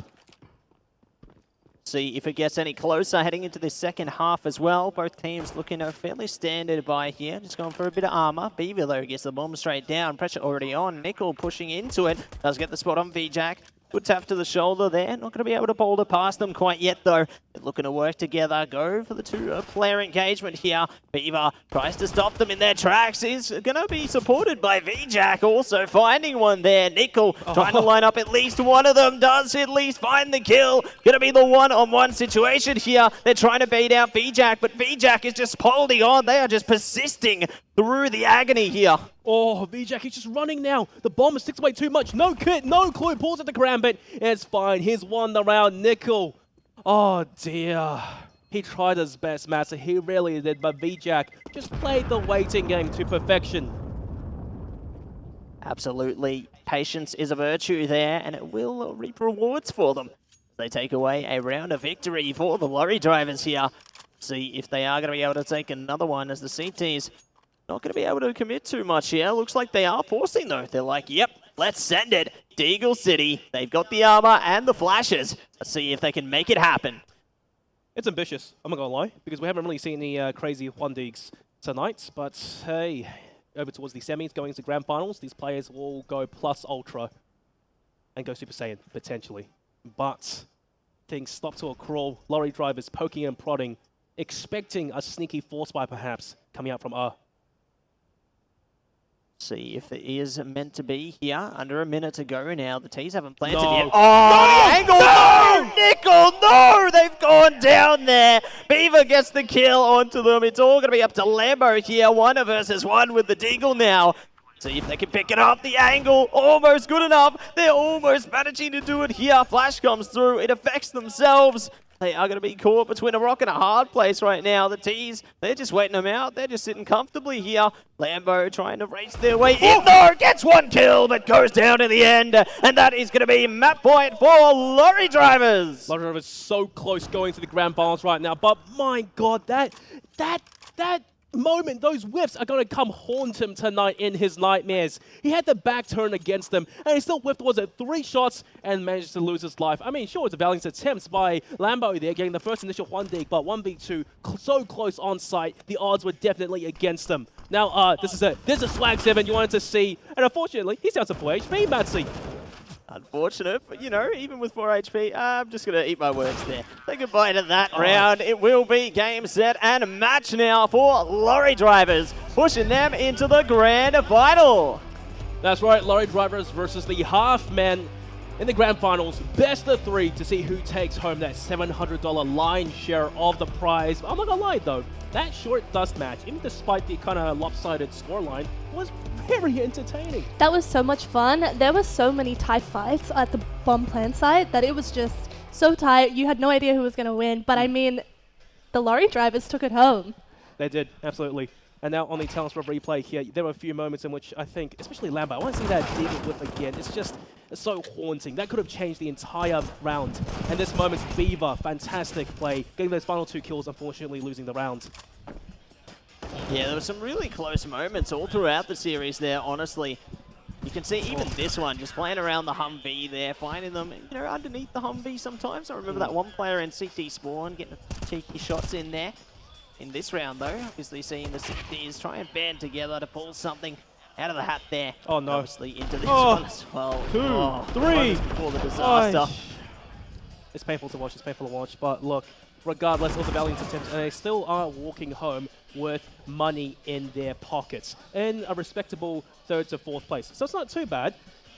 But hey, look, low drivers, VJack and Beaver, right? We talked about them, and I said it initially. VJack has been one of our really consistent players throughout the entire night, going up against the Halfmen. I think this should be a really close affair. I think the best thing about this is we don't know which team is going to win the House Cup. It's still undecided. Whichever team wins this grand final best of 3 takes home 1,000 points for their team. So that means it's just a win immediately. And I know who we're going for, Team Bella. Yeah, that's right.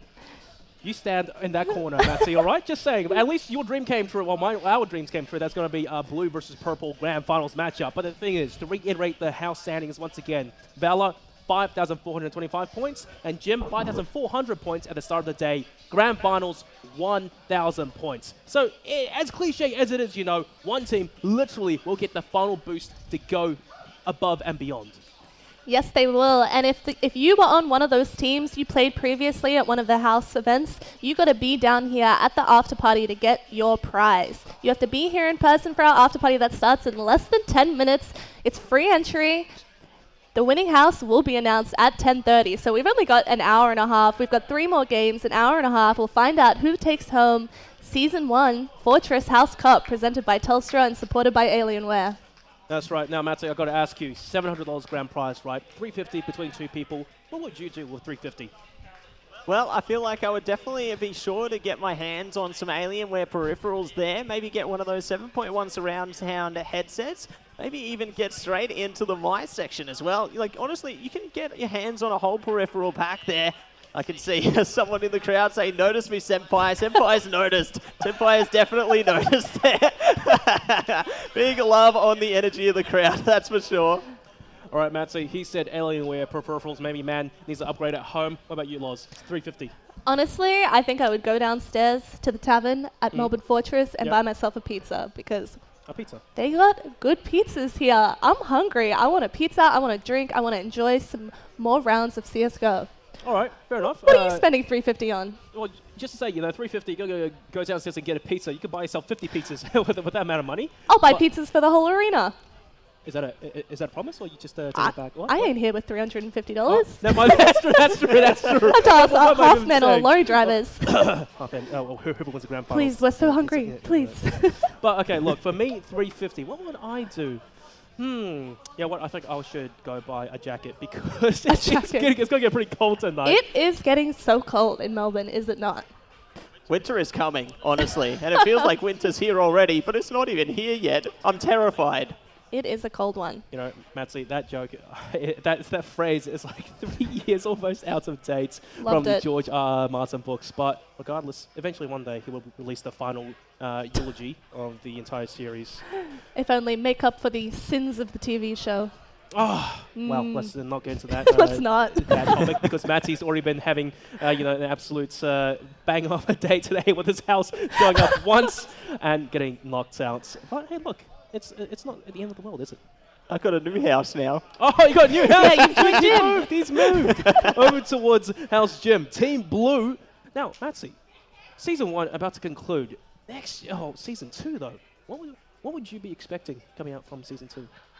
I'm expecting some very similar plays because I believe Season 2 is on its way in July. Games are not confirmed yet, but I'm sure we will have some very exciting games on their way as well. Heading into Season 2, I feel like we could see some of the same teams and maybe even some new ones. Yeah, potentially, because look, these prizes, right? $750 first place. That's a lot of money, and it's very leisurely as well. You don't have to dedicate too much to it. And some of these players, they only play CS in their spare time. Just coming out for a little bit of a social occasion over towards, like you said, the tavern or towards the enemy arena, play some games, maybe play a few LANs here. Because look, there's so many computers. There are so many computers here. And just get the team chemistry flowing. What more could you want? I mean, yeah, why would you not come down to your local gaming venue? Why would you not come down to Fortress Melbourne and compete, take your chance, support your house, have some house pride? I think that's the most fun part of the evening, is our house pride. House pride, no, you're taking me right back into primary school, high school? Man, I don't even know. I went to school in New Zealand, though, right? So I don't know how the structure works here. What colour were you in school? Red, actually. I was red. Red? Yep. And you? I was actually blue in school. So very nice. Matsy, you are a double agent coming into this. You know that? First you were Team Blue, and then you went for Team Red, and then you're back to Blue. But hey, look, I'm red, and good thing I'm on Team Valor. But look, finally, our grand finals tonight. Half men versus Lottery Drivers. Now, Loz, I want to hear it from you just before we go into it. Who do you think is going to take it home? I mean, can you imagine if I said half men right now? Yes. Wait, yes! I wonder why. This is Team Valor. You're a bit biased there, Loz, I'm not going to lie. I can't read, apparently. I mean, look, Team Valor, I've been behind them all night. I want them to win. I want them to take home the best of 3 grand finals. What about you? Who are you rooting for? Well, me personally, half man, they had one strong performance, but I'm not too sure if they can carry it through all the way in this best of 3 series, which is going to be Dust, Nuke, and Inferno. We're taking the entire scenic routes. So I'm going to have to go for Lottery Drivers. You know what, why am I even saying that? Because they're Team Jim. But the point is, they've played so much today. We've watched a lot of their games, and they played very consistently. Matsy, before we get into it, who do you think? I think that the half men are definitely going to be confident here, but I feel like it's going to go all 3 maps, honestly. We've seen power from both of these rosters. I feel like this grand final has the true potential to go the full distance. And just like that, Sil starts to get the shots through there. Not able to secure anything yet. Could find something very soon, though. Speaking of, VJack comes away with the kill onto Kipstar. 1 versus 2 now for Sil. Will they be able to pull through? They're trying their best. They're trying their hardest, but they're just not able to come away with anything.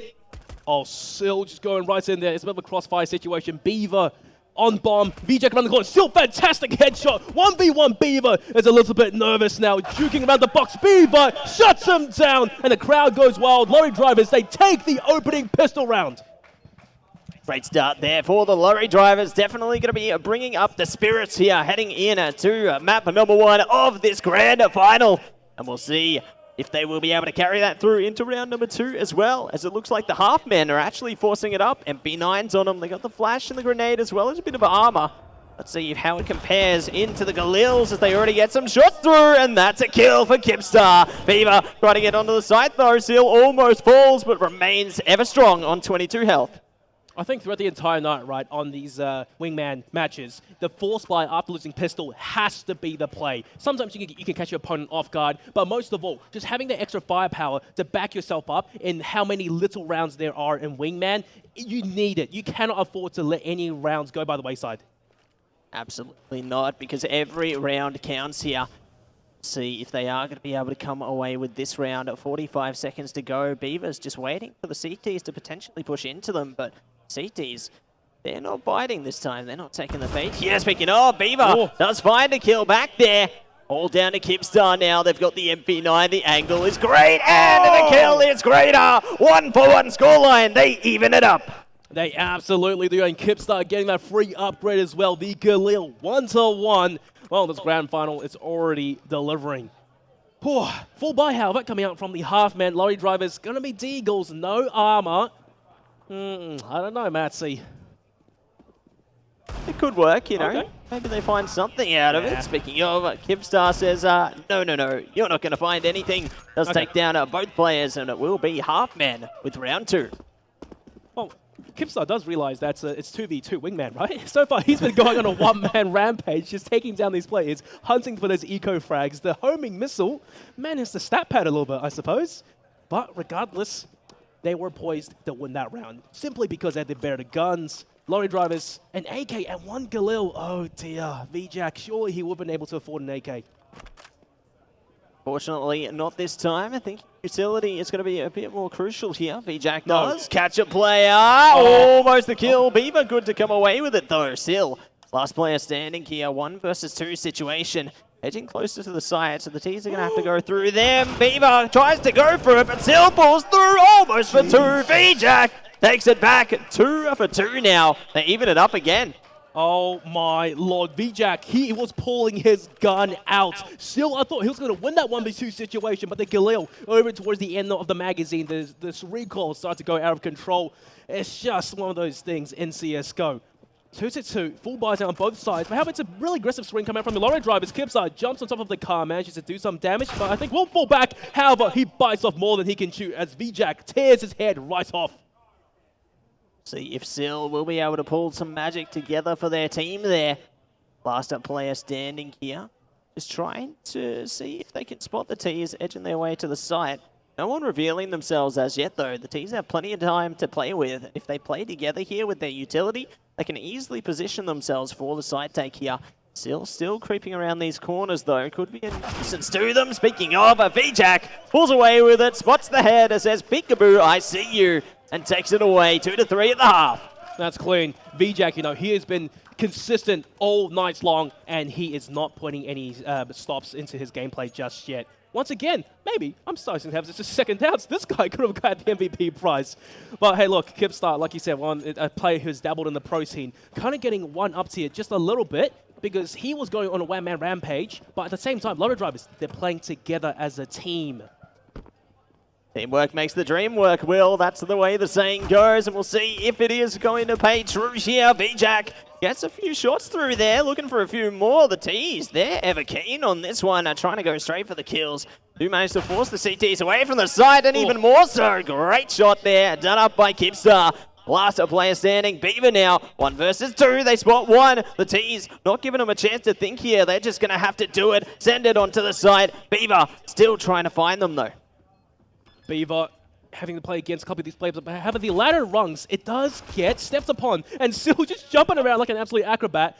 Beaver in a rough spot now, no kit, having to stick the defuse, and once he sticks it, out comes Kipstar. Yeah, hunting season for him. 3-3, yet another tie game, Matsi. Tied game here. It's going to be close in every single map. I can just feel it, Will. I can feel it in my bones. This one is really going to be a nail-biter. As we push straight through in round number 7 now. We do see the Pro 90 coming out, as well as the Galil, alongside the Deagles on the CT side. Let's see who can land the first blow right now.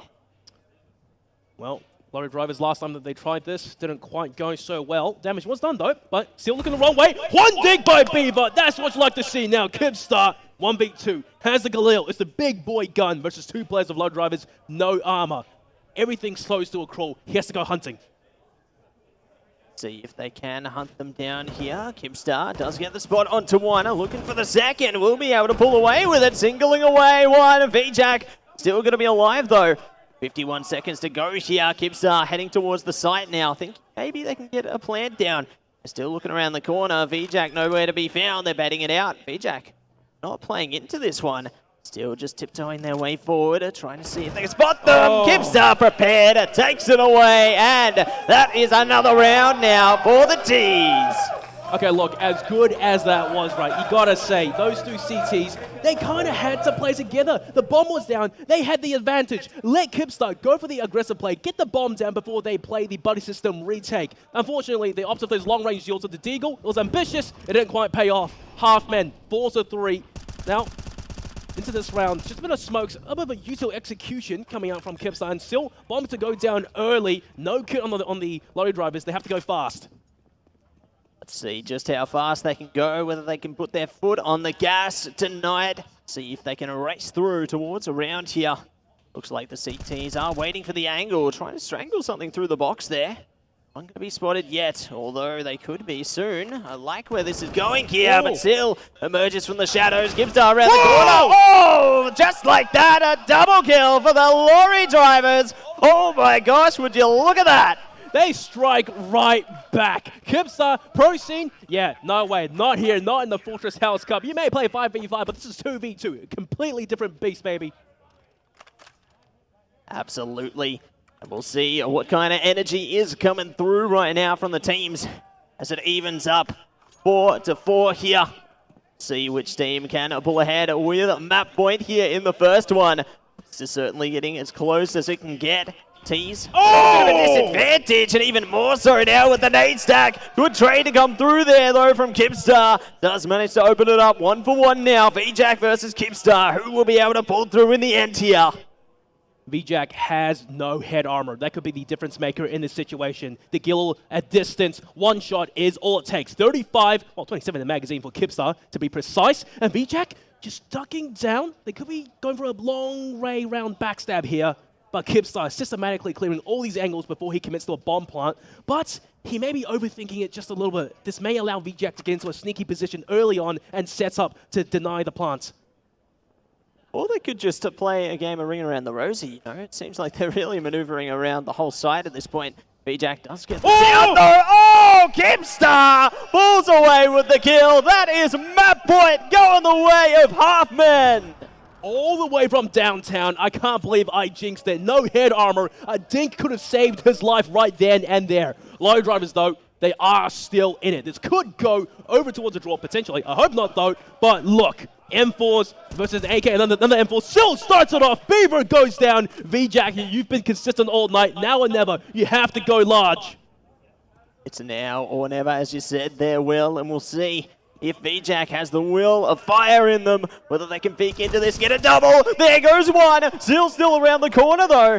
VJack thinking about it, going for seconds. Oh, they're gone. Map number 1, done and dusted. Halfman, take it away. All right. I'm not going to lie there. Low drivers, though, they really showed up. It was towards the end there in these individual 1v1 clutch situations in which Kipstar came out on top. But make no mistake, this was a very close matchup. Absolutely, and it's going to be close all the way through there. I'm super excited to see exactly what's going to come through towards our next maybe 1 or 2 maps, as I sense there could be a comeback in the works here. Could be. Well, hey, look, Loz, Vela, they took map 1. That's going to be short dust. Map 2, Nuke, how do you think? Look, I mean, that was so close. It could go either way, but honestly, I can't decide who I'm rooting for here. I mean, Kipstar is just absolutely killing it. Just carrying the team, just absolutely dominating. But I mean, VJack's been a favorite all day, right? Yeah, look, VJack personally, he was my favorite, and as you can see now, let's tell us from replay, still had some insane moments there, crucial impact moments, but for the most part, that really was Kipstar in those 1v1 clutches. But make no mistake, once again, lorry drivers, the team play, playing together, they really made things competitive. And I can't believe it. Look at that, VJack, how does the man escape from those situations alive? They're just bringing out their inner demons there, just going absolutely apocalyptic into the plays. Like Beaver coming away with that deagle shot as well. Just so clean with it. Just so many impressive rounds from these teams. But ultimately, there has to be a victor eventually. And as we see so far, Halfman on track. Just then, that flick of the wrist, definitely using the AW510M there, not gonna lie, with the accurate sensor tracking. But for the most part, it was VJack versus Kipstar down to these 1v1s. Hey, at the end of the day, though, one team had to go down. It's only map 1. And on the Telstra replay, we have the crowd in there as well. Pretty interesting. I'm not too sure if the crowd had any big plays. But we will hear from them soon, though. Hopefully get some hype and some energy out for their teams to support whoever house they are rooting for. Either House Valor or House Jim. I have a question for you boys. Going into the next map, what is it that lorry drivers are going to have to do to take the win this time? It was a close match. Well, I feel like the real key thing for them there is we saw the impact that Kipstar made there. If they're able to shut down the key fragger there in Kipstar, then they have to think about Sil as well. Because, sure, Kipstar's been the main performer for the Halfman so far, but you can't discount Sil either. I feel like if they find a way to deal with Kipstar, and then they manage to figure out a way around Sil after that, they might have a bit more success if they just focus in on that top fragger player so far. You know, earlier on the crowd there, they had one solution to all, and that's basically shoot them. Which, I mean, it makes sense, right? But the other thing is, I really do think there could be some intimidation coming into this game, right? Lorry drivers, they haven't quite dabbled in the pro scene, but the thing is, they play to their strengths. They play together. All they need to do is overcome that slight hump and win out those duels. They've proven they can do it, but in those crucial situations, they just have to go the distance. That's awesome. And what are you expecting in the next match? Do we have any predictions? What are we thinking?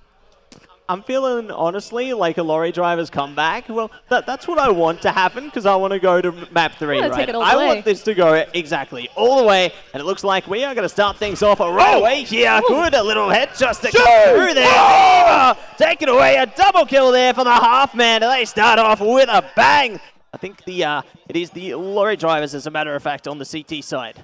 Unbelievable. Map 2 short nuke to start things off. And you saw the half-man really go pedal to the metal, getting onto the side to get the bomb down. But Beaver shuts them down. One clean tap and the other one in the air. Clay pigeon shooting. And once again, half-man CT side on nuke. Oh, sorry. Lorry drivers on the CT side on nuke. They are on the favored side.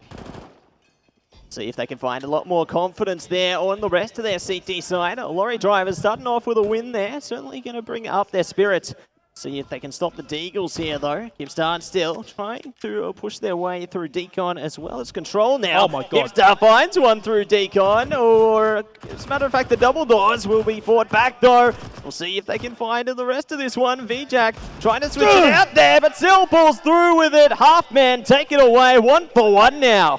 Oh dear, VJack just investing a little bit too much into that 1v1 challenge. MP9 at that range, not always favored versus a Deagle. 2 clean body shots is all you need. He tried the USP, but unfortunately got caught on the pullouts. But Kipstar, what an amazing Juan Dig to open up that round. Absolutely, and we could see some from the lorry drivers here. They do push the way towards the site with their Deagles now. Each side for half-man are going to be on the AKs here. Do have a bit of utility to play off here. Looks like Kipstar and still try for it. Beaver goes away with one. Looking for a second. VJack pulls through. Another Deagle army. Lorry drivers take it 2-1. Chitty chitty bang bang. The drive-by shootout. Highway robbery was committed just then. Lorry drivers, I don't know how they managed to get away with that. Half-men, they had every advantage, full AKs, and now look at the free gun upgrade. Full armor, and a kit as well on Beaver, AKs to boots. Now the last 2 players of half-men working their way over towards the control room, trying to play a team game here, but Tech9's and Deagle at this distance is really not favored, and this unbeatable CT crossfire, one up top, one over towards ramp, yet to be broken. See if it will be broken here and now by the half-men. Like Seal, Kipstar still anticipating their options here. I like the tight defenses on the CT side, though. They're not giving an inch here. They're waiting things out. Do get the spot onto one. A good fire usage there. Looks like they're trying to find an angle, though. Seal almost getting there. But alas, they're still going to have to bide their time here. Short nuke it's just this. It's so hard. You have to break open the CC defense. Once your util gets expired, you have to win these duels. And now an impossible to win crossfire. Kipstar and Sil, they fall dead on top of each other's corpses. Lorry drivers 3-1. But bear in mind, this is the first half. Lorry drivers, they're on the CT side. Once again, the heavily favored side of short nuke. We do see the Telstra replay coming through there as well. A lovely play as all the throughout so far. You can see the lorry drivers really pumping up the spirits, getting into it, making, look at that fire. They just cut Seal completely out of the side. This is exactly what you want to see on short nuke here. Kipstar, UMP, 1v2. Once the smoke clears, Beaver may be in the world of hurt. But for the most part, they are aware of where Kipstar could be coming from. Not only that, though, Kipstar, once he gets his first kill, he has to deal with the crossfire. And look at Lorry Drivers, giving him absolutely nothing to work with. Glass has been broken. They know where he is. Kipstar's just sweating. He's forced to make a play. The moment he walks out, though, he gets shot upon. Beaver shuts him down, 4-1. Lorry Drivers, that's the kind of first half you need. But Matsy, the second half, when they're on the T side, that's the problem. See if they can manage to really bring up that confidence into the second half as well, whether they have the utility and the strategy heading into this round. The pistol is going to be imperative towards their potential success here. If they can have a boosted economy, it might just support them through towards anything. But looks like they are going to be pushing straight towards the site now, already setting up in the standard default positions. Kipstar's prepared as well. See on the top of the rafters there, waiting for a player to come through. Already damage has been dealt, though. The strategy is unveiled. The Glocks at this distance is going to be hard. They need to at least get one frag before the two of them can focus on the other. Once again, the CT defense, one over towards ramp, one from up top. Decon, it's just so unbreakable. Kipstar, sharp shot onto VJack, and now Beaver, his position does get isolated. He still thinks that Sil is over towards ramp, though. Little does he know, the rotation has occurred. He has the bomb and some time to play with, but slowly and surely, it will trickle down. He'll be forced to make a rash decision. But hang on, Kipstar drops down. They're waiting this one out. They're going hunting now. They realize they've got confidence here. I like this angle playing closer to the site because it begins to give more prevention towards the plant. And just like that, they've completely eradicated the enemy forces. And it will be the pistol round to go the way of Halfman. Now, here is the big decision to make. Do you force into it, or do you want to play for the proper buy in the next round? Halfman, there's the Famous, there's the MP9. They have every right to win this round. Beaver, though, with the Huandig and VJack the P250, look, it's ambitious. The chances are low, but I'm not counting them out just yet. See if they will get back into it. Great grenade dished out there. Slam dunk on it to Beaver. Definitely going to bring up the potential of the Halfman here. VJack, though, ready to burst straight out the doors there like a SWAT team. Sil's going to be ready to try and prevent them. We'll see if Sil will be able to land the shot, though. There it goes. Opening kill, followed up by Kipstar. Halfman take the third. Oh, dear. Oh, dear. This is it. Short nuke CT side. Halfman, they're starting to really close the gap now within one round of tying things up. And you can look at the low drivers. They're getting just a little bit nervous right now, trying to piece together a game plan. Maybe it's util, maybe it's just straight frags. How can they approach this angle? It's the ultimate crossfire that is still unbreakable. See if they can land a rogue flashbang or two to really elevate them onto the side here. Looks like the CT flashed them off there. Great shot of the door. Beaver's actually shot through. Oh, there's the opener. This is exactly what lorry drivers need here. Try and single out Kipstar now. They've got each other. They need to work together at this point because otherwise we know Kipstar can go a treat. They've singled one out. 1 versus 1 situation here. They're looking for VJack. They've got that bomb control. Kipstar's trying to send it though. They're looking for the angles. They know VJack could be anywhere. This could be a flank in the works. Or it could be a big brain, a play. VJack getting closer and closer. Kipstar right ready for it. This is the angle. Oh, VJack! Great kill there for lorry drivers. That's match point, and we could potentially be going to map 3 right now. Lorry drivers, they've broken the defense, and that's exactly what you want to see. Halfman down by 2. They have to go hard now or never. It is all going to come down to this map point here. Do we see map 3, or does it all go down here? It is over to the Halfmen to try and stop them, to try and bring themselves back. And it's up to the lorry drivers to try and close the door here. They're playing off each other at this point, cutting off the angles with the mollies. This is respectable. They need to try and find that opening, though. Taking it slow, playing together as opposed to isolating these angles. Kipstar already tagged under half HP, but from around the corner, Sil goes down. Well, there you go, baby! Map 3, we are going to Short Inferno. Lorry drivers, they bring it back. I was afraid for them. Nuke, CC side has been impregnable, but they have done the impossible. My gosh, I can't believe what we've just seen. I was hoping for 3 maps and look like the players are able to deliver there. Fantastic stuff to come through from the lorry drivers, taking it all the way through. And I can't believe what we're seeing. But Loz, what were your thoughts on that game? I mean, I was so impressed by that first half by Beaver. He was doing so good, so many clutch plays. And then in the end, they just brought it back together. I mean, look, like best of 3, we want to make it to 3 games. I was having a good time. What did you guys think? Look, $700 on the line, right? That's it, right? This grand finals cannot be easy. You can't let it go by the wayside. A clean 2-0. It has to go to map 3, and so far it is delivering. Telstra, replay, Matty, walk us through it. Yeah, so you can see how the battle went down all the way from the beginning there. A nice double tapper from a Beaver there. VJack also going off a treat, but still managed to bring it back with the Deagle. It just goes to show how they were trading blows, just going jab for jab there until the ultimate KO. You know, the craziest thing was, I thought that for the T side to break open the CT defense on short nuke was util, right? It had to be util, but turns out that wasn't the case at all. Lorry drivers, all they did was play these angles to perfection, win the duels, and do initial chip damage, and at the end of the day, dare I say, it was Halfmen over-aggressing a little bit, and they get shut down and punished. Absolutely. It goes to show that even if utility is crucial, angles can be favorable to you as well there. Just look at the people in the crowd as well in that replay. Just such energy. Big shout out to the crowd, honestly. Absolutely. We appreciate each and every one of you for being here this evening, supporting the teams. And you know, Loz, you were asking us as well before Map 2 started, like, what does lorry drivers have to do to basically bring it to a Map 3? And what someone in the crowd said, kill them, shoot them, and that's exactly what they did. No util, no smokes, no flashes. Who even needs that stuff? Just open the doors and go for those frags. And now, finally, the highly awaited moment, Halfmen versus Lorry Drivers, Grand Finals, best of 3 of the CSGO 2022 Season 1 Fortress House Cup. It's going to be Short Inferno to close things out. Ladies and gentlemen, make some noise for your team. Do you support the Lorry Drivers or do you support the Halfmen? Let's hear it now! Big love to the crowd there for supporting the teams that they are here to see win. And we'll see which of the two will be able to take it away here in the grand final. As we dive straight into it, Lorry Driver's going to be on the T side, Halfmen on CT. Let's get ready to rumble!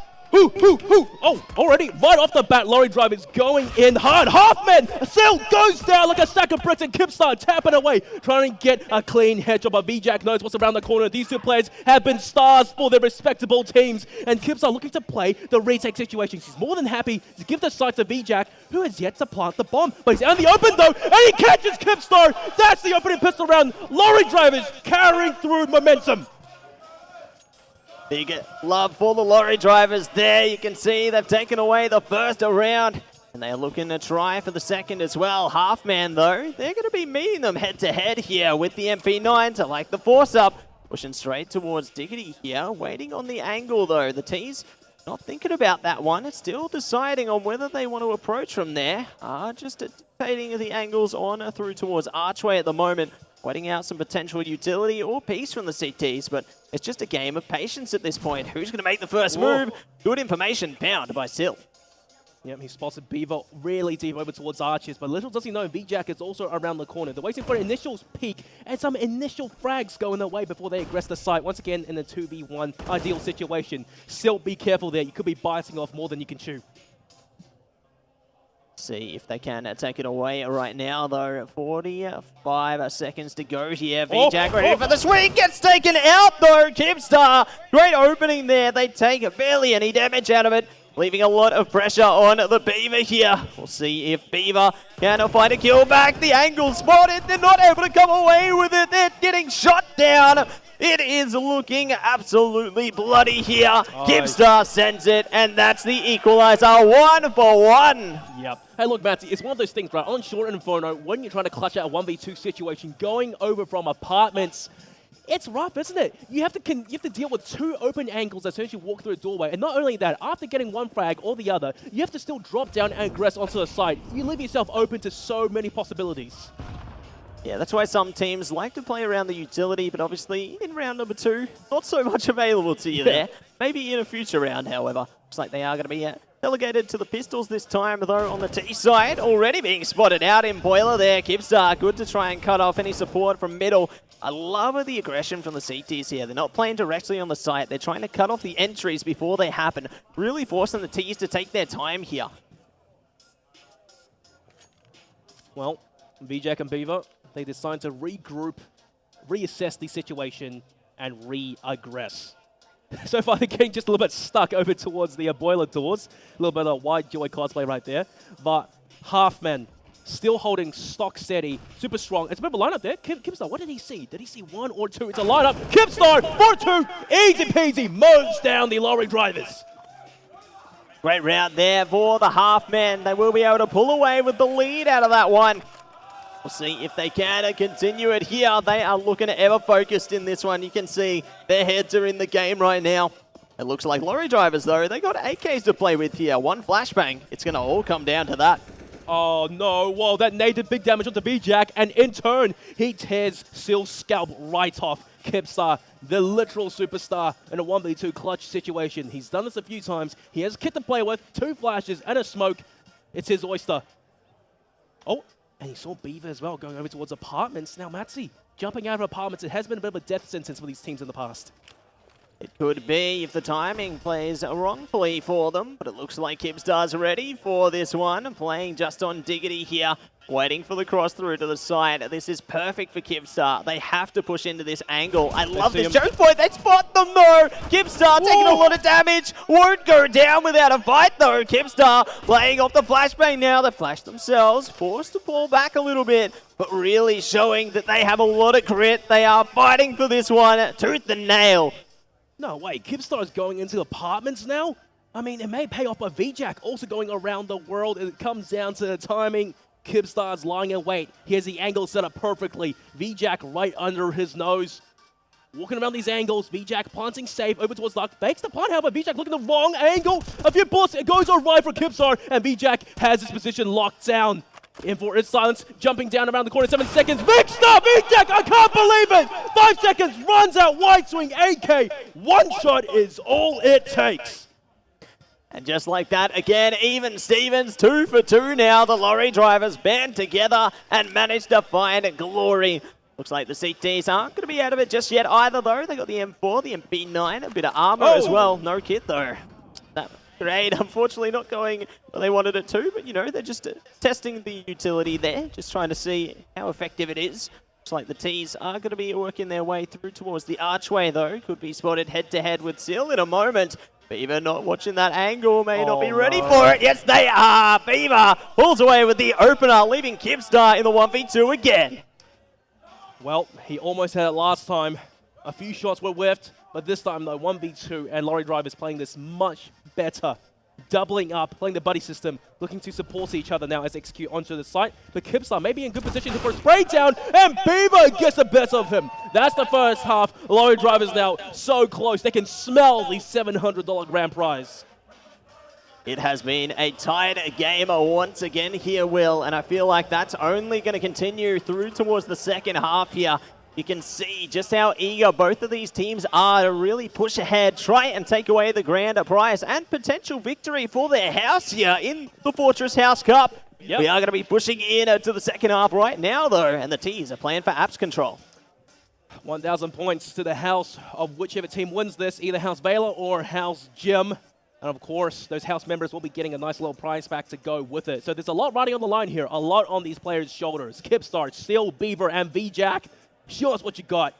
Halfmen down by 1. The all crucial pistol round.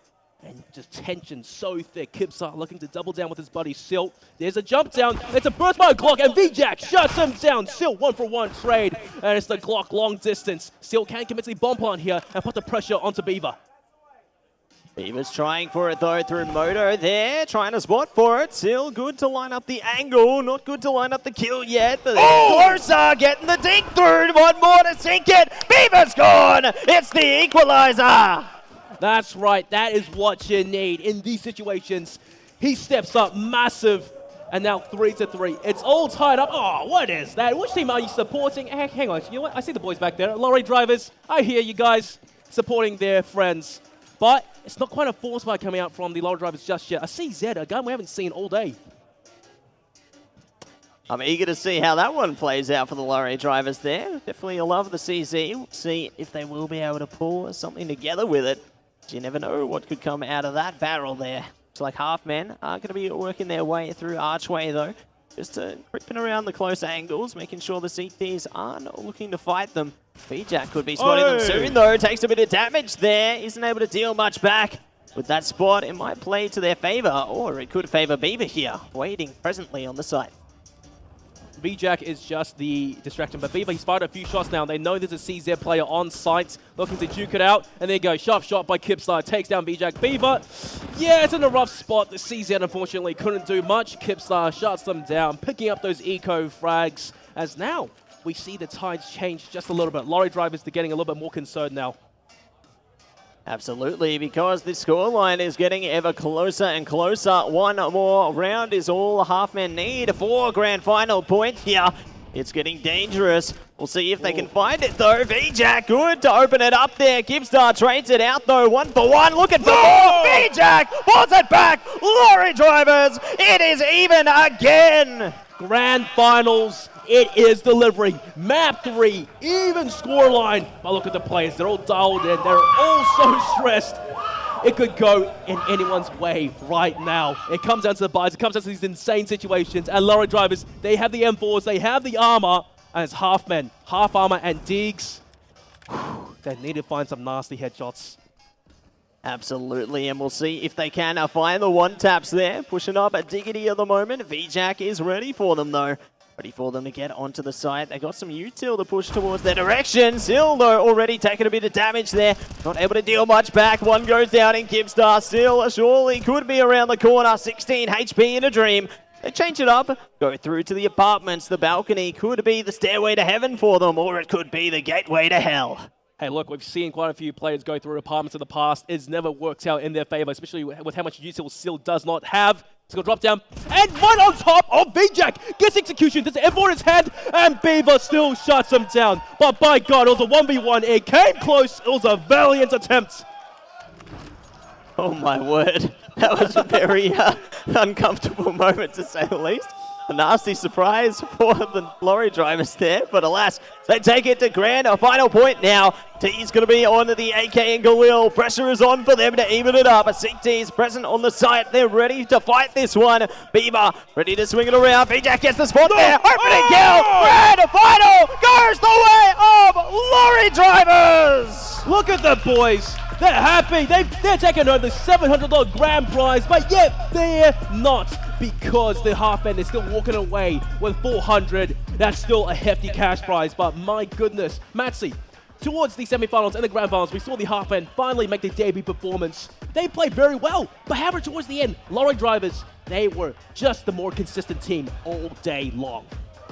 Absolutely. Big shout out to the lorry drivers there, taking away our grand final.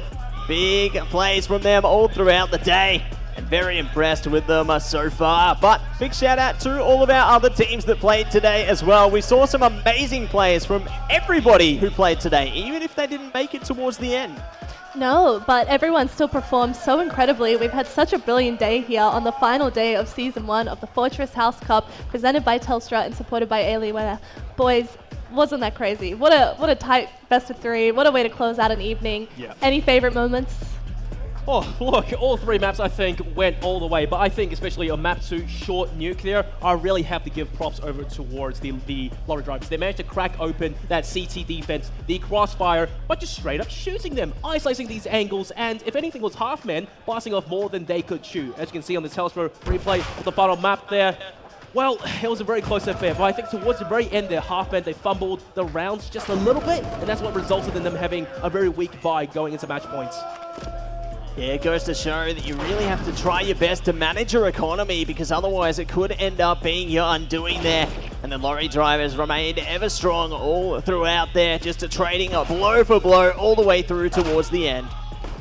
And also, Loz, I gotta say, you know, half-men, they were repping Team Purple, House Vela, lorry drivers, Team Jim, Mr. Big Blue, and they will take home that $1,000 extra house points. Yes, so, they will. Yeah, it looks like it's going to be Big Jim taking home the prizes. And if you were a part of Team Jim in any of the previous games, you got to come into the after party tonight to get your rewards. But I mean, VJack all day, consistently one of my faves, one of your faves, just constantly killing it, carrying his team. Not always carrying, but just absolutely clutch moments. It was awesome. Even though they are Team Jim, Team Blue, not our team. Look, I was rooting for them. It was a good match. Way to close it out. Yeah, for sure. You know, initially I was saying, oh, look, I mean, Team Vela is good. Well, Team Vela, in this case, half-men, right? They're very strong players. But I still kind of had a feeling that the lorry drivers are going to take home the dub, just because they were more consistent throughout the entire day. And we had, you know, been along with them for the entire journey. Yeah, absolutely. It was great to be able to follow the journey of a lot of the individual teams there as well, you know, because we saw the lorry drivers basically from the beginning of the day, like you said, were able to get that build up, really tell their story. And it was great that we got to catch the half-men as well towards the end there. It shows that there was a lot of talent here today. Yeah, well, look, that's really all I have to say about these teams. Congratulations once again to House, Jim, and the lorry drivers. $700 going towards those 2 players, $350 each. Maybe they can go buy some pizzas, whatever. Drinks on them, maybe. Drinks on them, surely. I don't know, but look. Getting handed their prizes up on stage. I mean, they must be stoked. Came here for a good night with their friends. Their friends are in the crowd cheering for them. Honestly, Woo, what a brilliant crowd we've had tonight. Thank you so much. Well done. Yeah, well, I think that does bring us to the end of Fortress. What was it, like Season 1, 2022? House Cup, last day. Matsi, it's been an absolute pleasure. I've had so much fun. What about you? Absolutely. It has been awesome to be a part of the House Cup here for CSGO, and a big shout out to our other games as well. You know, Tetris Effect Connected, as well as Dragon Ball FighterZ. It goes to show there's a lot of variety, so gamers of all different kinds of play can have a chance to play maybe something that they like out of the different games there. But speaking of games, this is the end of Season 1. We've got Season 2 on its way, heading into July. Coming up in July, and we don't know what games they are yet. We might be hearing in June, but who knows. But speaking of games, you can come here to the after party running till 2 a.m. tonight. At 10:30 p.m., we'll be properly announcing the winners. We can be partying, we'll be drinking, there'll be popcorn, $10 whiskey highballs. You can meet the players, play yourself. And that's the end of the evening. I've been Luz, you've been Digital, and we've had Matsi here. This has been Season 1 of the Fortress House Cup presented by Telstra, supported by Alienware, and we will see you in July for Season 2.